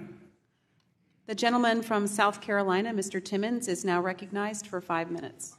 Thank you, Madam Chair, and thank you to the witnesses for being here today. Commissioner Peirce, in the interest of time, please do your best to answer the following questions in a yes-no format. To your knowledge, does the SEC generally consider the sale of physical art at an art gallery or auction house a transaction of a security? No. Thank you for that. Does the fact that art collectors may be purchasing pieces of art at a gallery or auction house with the expectation that the art may go up in value change anything in that analysis? No. Great. Now, putting aside art galleries and auction houses, does the SEC generally consider the sale of physical art on an online marketplace like eBay or Etsy a securities transaction? No. Okay, thank you. I do not understand is how the SEC appears to be taking the stance that NFTs, these pieces of digital art and collectibles, are themselves securities, or that sales of them via online marketplaces constitute a security transaction. The only difference I see is that one asset is tokenized and the other is not.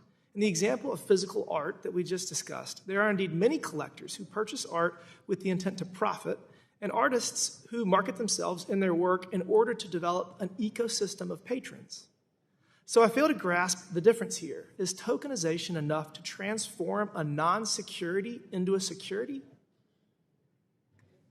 Again, the facts and circumstances of any transaction are relevant, but you put your finger on something that's troubled me, which is that we seem to be treating digital assets differently than we treat physical assets, and I think that's problematic. Well, what exactly is the differentiating factor?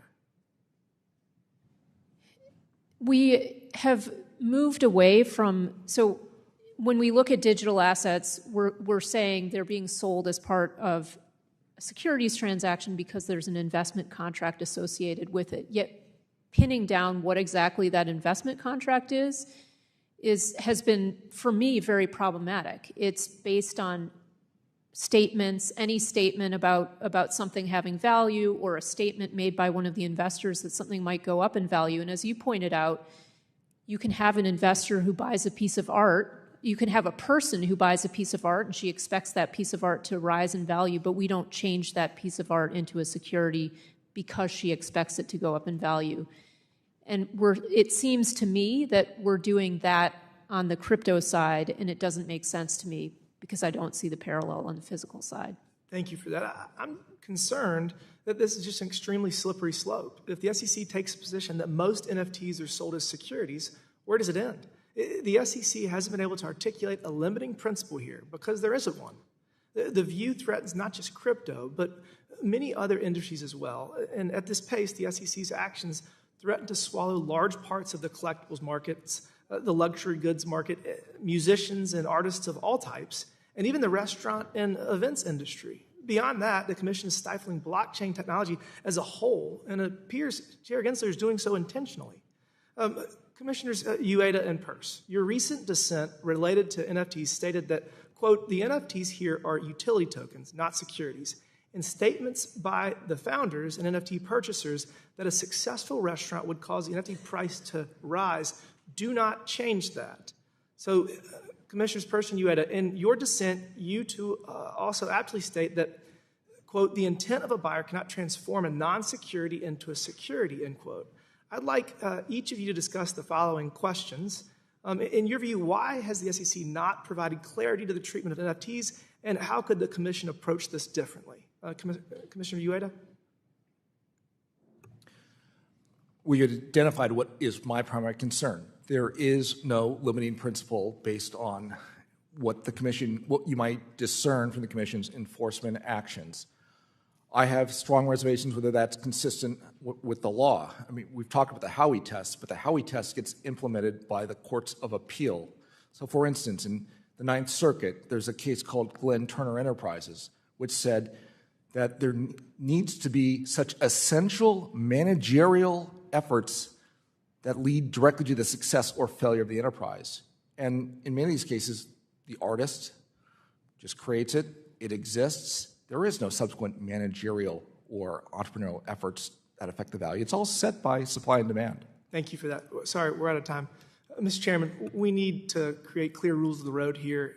This technology is the future, and I appreciate anything y'all can do to help create clear rules going forward. Thank you. The gentleman from Nebraska, Mr. Flood, is now recognized for 5 minutes.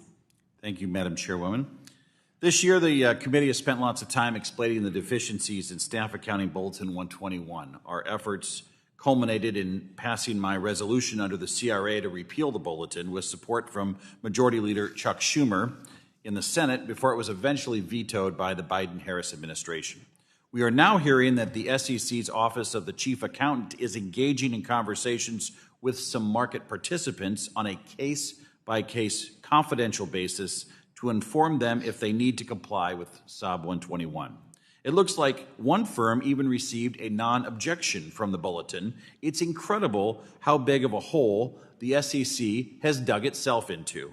Yet, despite the backtracking and the rebuke from both houses of Congress, earlier today, Chair Gensler indicated he would not rescind SOB 121 in response to a question from my friend across the aisle, Mr. Wiley Nickel.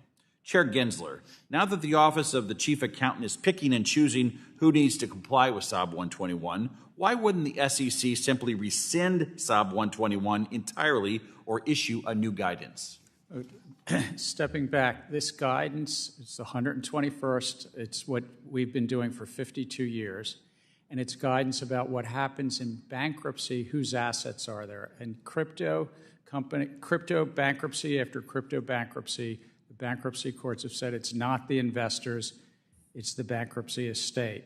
That's what that accounting bulletin is about. Is it a liability in bankruptcy, basically? And customers get hurt. Let me reclaim my time, Mr. Chairman. Commissioner Peirce, what kind of signal does it send when the SEC is carving out individual firms from its own staff accounting guidance on an one-off basis? What would be the approach you'd recommend instead of a response to the problems caused by SOB 121? The approach I'd recommend is we need to go back to the drawing board. We need to figure out what the right accounting is in this area, and we need to do that involving the public in a process, not just putting out a staff bulletin. And then applying it, Chair Gensler mentioned earlier, it applies to public companies, and that's true. It applies on its face to public companies, but we've also applied it to broker-dealers, and now, as you pointed out, we're peeling it back for particular entities. There was a question earlier about why there's only one custodian in the ETP space, and one of the reasons is because of our SAB 121, which makes it very hard for people to be custodians in this space. And think about the market concentration. There's been no accounting bulletin from the SEC that has ever been as fundamentally flawed as SOB 121, nor has there ever been one that has been considered a rule according to the GAO, and we certainly haven't seen 60 U.S. senators overturn any of the 120 previous accounting bulletins either. Something's amiss here. This does not look right for the SEC. The situation we're in today is indicative of a failure of your organization to recognize just how problematic SOB 121 has been. Chair Gensler, do you believe that SOB 121 has led to concentration risk because of how few entities are able to offer digital asset custody services? I think it's actually the right accounting. Off-balance sheet accounting is also what, in part, got us into the 2008 crisis. So just remember, like, when people are trying to hide things and put them off balance sheet, it's not good. Also, you talk about hiding things, Chairman Gensler. We don't even know what deals you're cutting on SOB 121 when you give a no objection letter to a different firm. Like, if we're going to talk about hiding things, let's talk about transparency. Let's talk about how do people in this country operate under our laws when your commission is doing backroom deals with one-off companies and writing them a no objection letter. That's not transparent. That's not in the interest of the American people. You can't follow rules that you don't know about.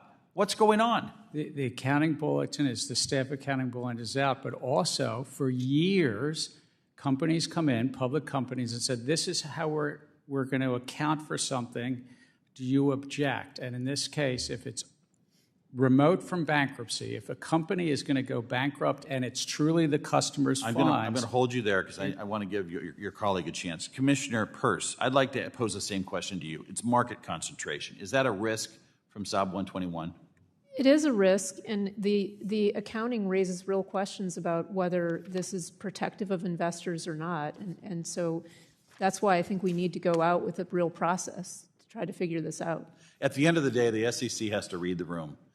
And the entire House of Representatives voted on this, and a majority of members of the House rebuked SOP 121, and the Senate, led by the opposing party, they passed it with 60 votes, including the majority leader.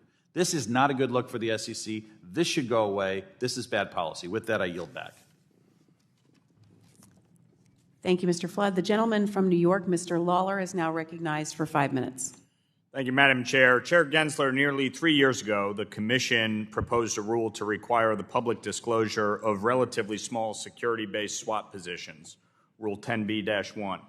It met significant bipartisan opposition both within this committee and on the Agriculture Committee because of the significant potential for market disruption, undermining of shareholder rights and corporate accountability, and encouragement of dangerous practices like copycatting and herding that the Commission itself has warned about.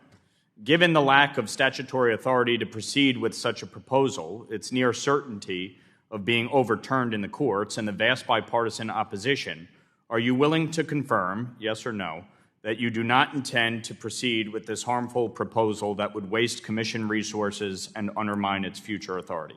Still considering comments. We do have statutory authority under Dodd-Frank, but there was a lot of, you're right, a lot of comments that said maybe the Commission could collect the information but not make it public. But we're still So at this time, you're still willing to proceed forward? We're still considering comments. I'm not prejudging where I would come out or where my fellow commissioners would come out. Commissioner Peirce? We heard a lot of feedback, which didn't surprise me because when we went out, we didn't have the data we needed to go out with that rule. We'll see how the Commission decides to move forward, but I continue to have real concerns about the effect it could have on the market. Chair Gensler, looking back on your tenure at the SEC, your approach has focused more on quantity than on quality. I think one prime example of my point is that your track record in the courts. I also assume if I asked you about your track record and its impact on the agency, both legally and regarding staff morale, I would get a 5-minute robust defense of your rulemaking decisions. However, I'm reminded of your quote that, quote, figures don't lie, but liars sure can figure. And the figures show that the court believes you have overstepped your authority time and again. So let me ask Commissioners Peirce and Uyeda their opinions regarding the impact on the agency and staff morale for the courts to consistently rule against the chairman and his hubris. It certainly isn't good for our agency to be told by courts that we've overstepped the legal authority, and I think it tells us that we need to be more careful because, as you suggest, staff have put a lot of work in on rulemakings that have then gotten thrown out because we didn't have the statutory authority to do them. These losses to the agency are devastating. I've been with the agency since 2006. In the late 2000s, we lost a series of challenges in court to the Commission's rulemaking. After that, the mantra became never again. We need to be the gold standard in administrative rulemaking. And for a number of years, that is what we pursued, the gold standard in rulemaking. Unfortunately, we've regressed. It is now do what you need to do, that is the minimum required by law. That's why we're doing 30-day comment periods, not because it makes sense to have 60 days, which is what has been ingrained in me that entire 18 years, is you start at 60 days minimum for a comment period. Well, 30 is the minimum days required by law. All of the other steps, let's get it out fast. Let's cut corners where we need to, because that is what is the minimum required by law. But that's like saying a D grade is a passing grade in school.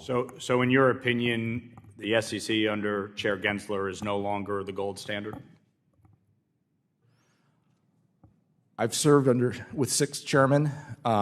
Unfortunately, our condition today in rulemaking, I would say, is below the average. I want to follow up on a question from Mr. Sherman earlier, who expressed his concern with Webull and the concerns of having trading apps with Americans' financial data stored in China. I've written 2 letters to Secretary Yellen on Webull and Mumu on this and the concerns given that Chinese companies are required by Chinese law to share data with the Chinese government, the Chinese Communist Party. So following up on Mr. Sherman's points, how can you ensure these companies are following the law? And how can you be confident the information is not available, given that Chinese companies are required by Chinese law to share data with the Chinese government? Commissioner Peirce and Commissioner Uyeda. I mean, I think that the concern that you raise is a legitimate concern. We want to make sure that brokerage customers' information is protected, and it's something that I'm certainly happy to work with you on. I agree. That is a concern that we have with protecting customer information. Thank you, Mr. Lawler. The gentleman from Iowa, Mr. Nunn, is now recognized for 5 minutes. Thank you, Madam Chair. Thank you for the commissioners, for the chairman for being here. I'm glad to see so many of you in this room from both sides of the party aisle. Our markets are here to support small business, creating new jobs, farm investments in states like mine in Iowa, and local governments growing pension funds and providing cash for home ownership. Challengingly, under Chairman Gensler's leadership, the Commission hastily and arbitrarily has led to a rulemaking process that undermines the agency's critical mission, making decisions at the expense of small businesses and family farms back home.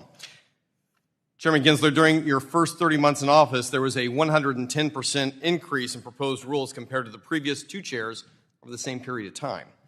Many of those rules are both complex, I think is easy to say.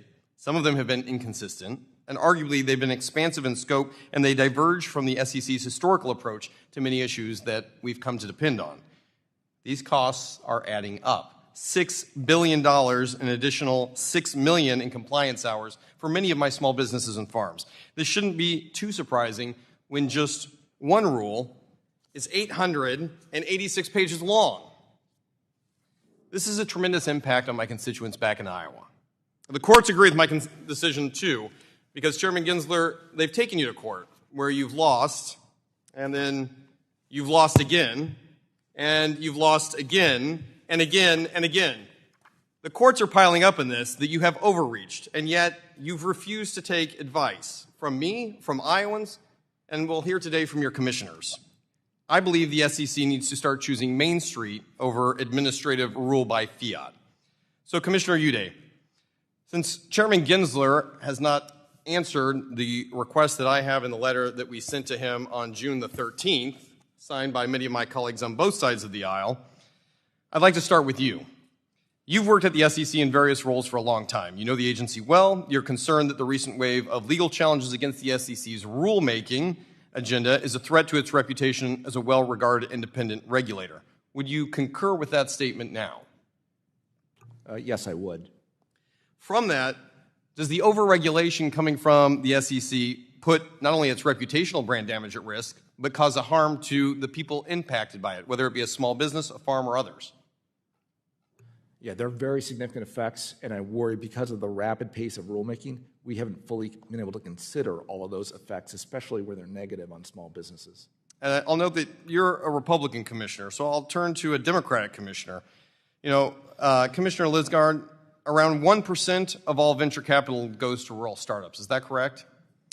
I haven't checked the latest figures, but if that's your understanding, then I'll agree with it for purposes of the discussion. I appreciate that, and I think that that is actually information I've received from the SEC. Could you point to something briefly during your time that makes it easier for a rural small business to raise capital? Just one of the things maybe that you've done. I have tried to encourage the Small Business Office to expand its outreach to underserved communities throughout the country, including... I appreciate that, but that's not more than just saying we'd like you to be able to do more, even though we're only giving you less than 1%. Commissioner Peirce, Commissioner Uyeda, do you have any thoughts on ways that we could reach out to rural communities who need this as well?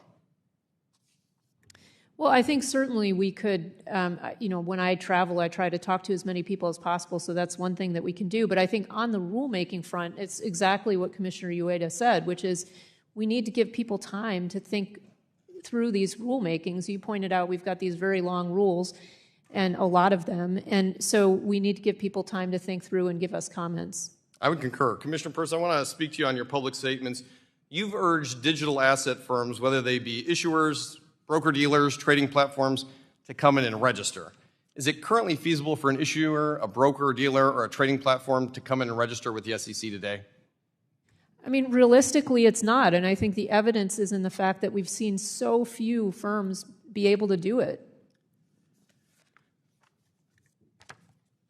I don't want to leave you without the opportunity to respond, Chairman Gensler. And while we've had the opportunity to write you, and I know your team works hard on these things, the fact of the matter is we are Congress, and we do provide guidance for you. I think, in my opinion, you've taken it very far beyond what Congress has provided you information on. In June of this year, we raised concerns and got a surprisingly lackluster response. I'll put that on your staff and your team to hopefully get us back a more formidable answer. I'm concerned that my friends across the aisle, as well as my constituents, your fellow commissioners, all of us are concerned. Most importantly, Iowans are concerned. I hope you take the time to answer for us. Thank you, Mr. Nunn. The gentlewoman from Texas, Ms. De La Cruz, is now recognized for 5 minutes. Thank you, Ms. Chairwoman, for holding this hearing today, and thank you to Chair Gensler and to each of the commissioners for being here today. Chair Gensler, I share in the same concerns that many of my colleagues do, and especially what Rep. Nunn has just brought up to the forefront. This process in rulemaking has gone through your leadership, and we're all seeing many, many concerns. Moreover, I'm concerned about your recent proposals that stray further and further from the SEC's own mission, which, as you know, states in part that the SEC should protect investors, quote unquote, maintain fair, orderly, and efficient markets, and facilitate capital formation. That being said, I'm going to turn to Commissioner Uyeda. Earlier you said that you have served under how many chairs? 6. 6 chairs. How many years is that total? Nearly 8. It'll be 18 next month. 18 next month. And so I imagine that you have served under both Republican and Democrat leadership? That's correct. And you said, if I wrote here, you said under Chair Gensler, it was below average. Why did you use that word below average?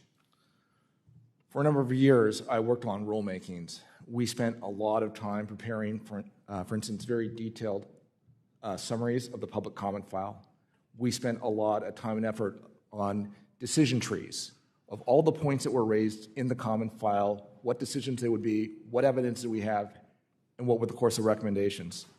I find today, now, with a little more than 2 years as a commissioner, I see none of that work product being presented to the, or at least for my review in how I think about the decisions that need to be made at the commission level. And in fact, on one early recollection I have when I became a commissioner is I was actually told by the staff, well, we haven't prepared a summary, but you can go read the public comment files on the SEC website, which I found just astounding. Well, that is obviously very concerning because we need to have all of those details, and just saying go read the public comments is dismissive of your tenure and your experience and the knowledge that you bring to the table. What struck me when you said these words, and they're bold words, is that you say them right in front of basically your boss sitting 3 or 4 chairs away from you. I'm not his boss. Well, the chairman of this committee who is making the rules here. And while you might not be the boss and his boss, you are still the leader of the SEC. And it is under your leadership that the rulemaking is coming out. And when you have one of your fellow commissioners just 3 seats away from you with 18 years of experience saying, hey, we have a problem here, that is something to be concerned about, Chairman. If I might, we have lively disagreements on policy, but the comment summaries that Commissioner Uyeda is talking about are actually put out to public, and he also gets those well in advance of a vote. That's what we do, all commissioners get. And sometimes the reason that these things are 800 and 900 pages long is because we summarize all of those comments and pull them into a file that commissioners get. Reclaiming my time. And reclaiming give my feedback time. on. And what I would say with that is this commissioner has 18 years of experience, so it's not his first rodeo to work under you. And it seems to me that he would have the experience to be able to look through those files and through those reports to be able to give substance in a comment. Would you like to comment back to that, Commissioner Uyeda? Well, I know the staff does a lot of work, but it is one where, in my experience as commissioner, I am getting, at least initially, some very highly summarized documentation as to what's in the common file. Now, it is correct, we do have an extensive amount of discussion in our final rule, but that comes at the very end of the process. You need to make early decisions as to where you might be thinking and where you land. And that occurs, I would say, if not weeks, months before these proposals ever get fully baked. When I hear what you're saying, I think highly summarized, it means little fact or very vague. And it's difficult to make a decision with that kind of information. I yield back. Thank you, Ms. De La Cruz. I now recognize myself for 5 minutes. Thank you to the ranking member, Waters, and to the commissioners for your testimony today. I'm going to start with just some commentary. Chair Gensler, under your leadership, the SEC has become less transparent, less objective, and more political than at any point in recent memory. We need a commission that advocates for more options for investors, not fewer. It's my hope and the hope of many of my colleagues who you've heard from today that we see the SEC cease with its partisan rulemaking and return to its statutory mission as an advocate for investors and our capital markets alike. I'd like to follow up on an exchange with Congressman Rose. The chair and the special purpose broker-dealers statement was clear. SPBD cannot custody non-security digital assets.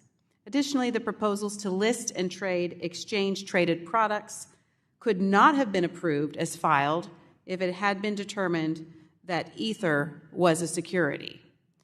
Commissioner Peirce, as part of a recent settlement, a firm was required to delist the digital assets that the SEC considers securities. The digital assets that remained were Bitcoin, Bitcoin Cash, and Ether. Can you share your concerns with how the SEC and the chair has continued to dance around the classification of Ether? I think this is the problem with our approach to crypto assets, which is we leave people to read the tea leaves of our enforcement actions. And unfortunately, when looking at what we do, it's very difficult for people to read those tea leaves because we've been pretty inconsistent in how we treat things. And so there's really little for people to rest on. And that's not a good way to regulate. And is this approach by the SEC serving the public and market participants at all? It's not serving anyone. It's not even serving ourselves because we're spending so much on enforcement in crypto that we could be saving by just writing rules and then enforcing them against the bad actors. Or utilizing that for innovation in the market. Exactly. We could be working with people who are trying to figure out how to use the technology in ways that will be helpful.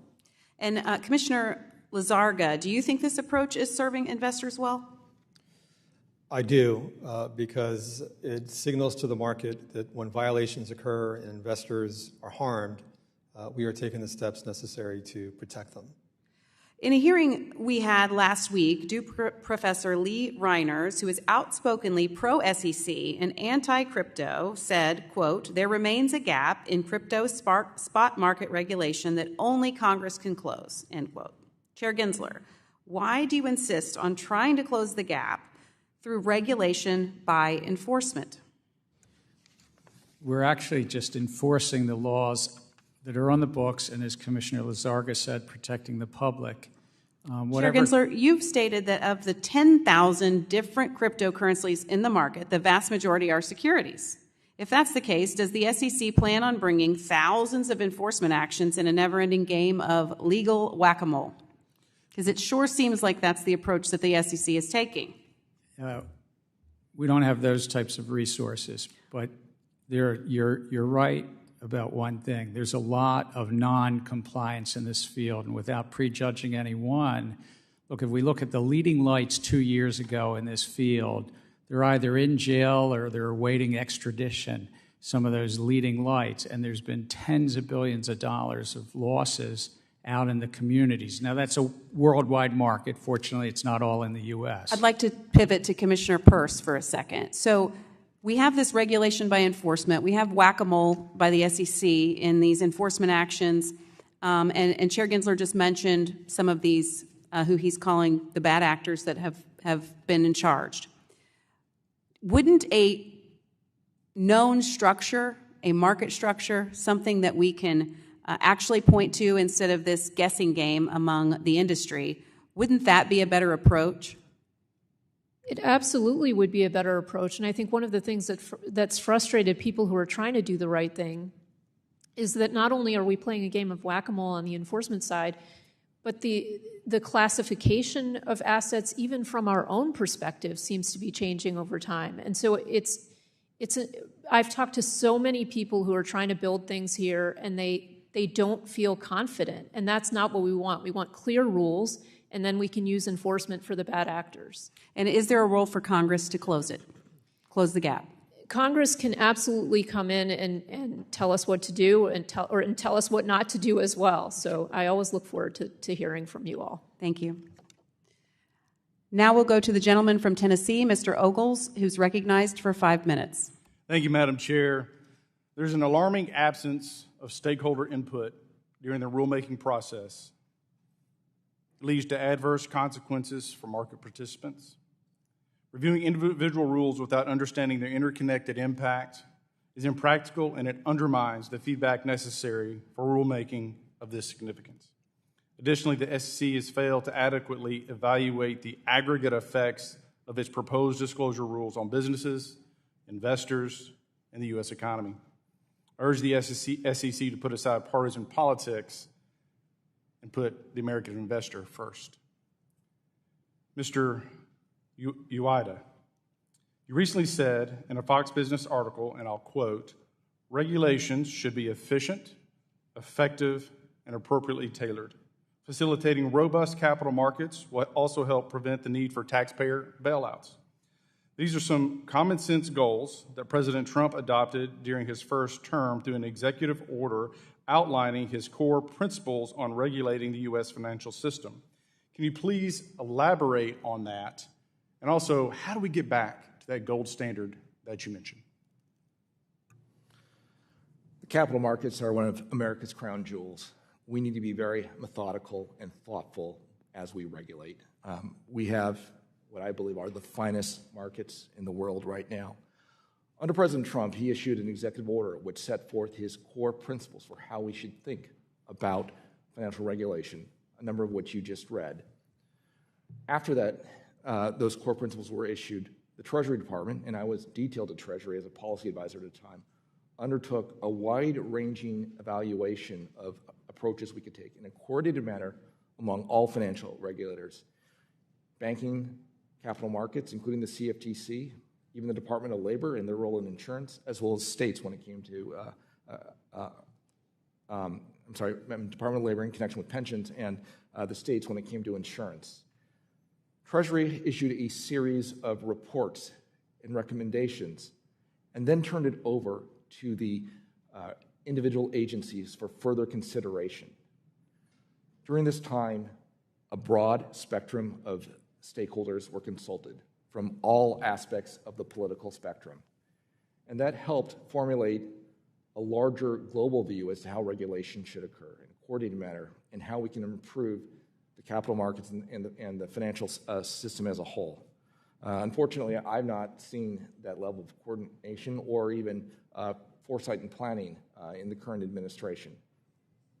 So as we look to the future, and if I'll summarize, you're saying that we need better collaboration amongst the stakeholders so that it can be fully vetted and evaluated by said stakeholders. Also that provides for, you mentioned the 30-day window. It allows a longer period of time for the investor and the markets to adapt and adjust to said recommendations. What concerns me is the idea of the gold standard is gone. Under the current leadership, we've seen an agency go rogue that has overstepped its authority, that has made policies that have been overturned by the courts. We've seen the investor pay the price for activist regulation. Enough is enough. So as we go forward, what are the top priorities? If you were in charge, what would you do right now to fix this? Well, I think what we need to do is make sure, go back to our core values, which is maintaining fair, orderly, and efficient markets, protecting investors, and facilitating capital formation. Those are all three equally important parts. And I think, to a certain extent, we've been a bit out of balance. How much time should the comment period, how long do you think that should be as we go forward? I think the default should be minimum 60 days, and for more complex and complicated rulemakings, it should be longer. And when we do have different proposals that interact, we should think about reopening comment periods, and we should also think about reproposing proposals when appropriate, because we made certain changes in our thinking. Well, I would, and we only have a few moments left or seconds left, but I would also argue there hasn't been sufficient cost-benefit analysis in these rules, which is why you've seen the courts have to step in, while the markets have reacted as such. Thank you all for being here. I know it's been a long day. With that, Madam Chair, I yield back. Thank you. I'd like to thank Chair Gensler, Commissioners Crenshaw, Lizárraga, Peirce, Uyeda for your testimony today. Without objection, all members will have 5 legislative days within which to submit additional written questions for the witnesses to the chair. The questions will be forwarded to the witnesses for a response. I ask our witnesses to respond as soon as possible, but no later than October 30th. The hearing is adjourned.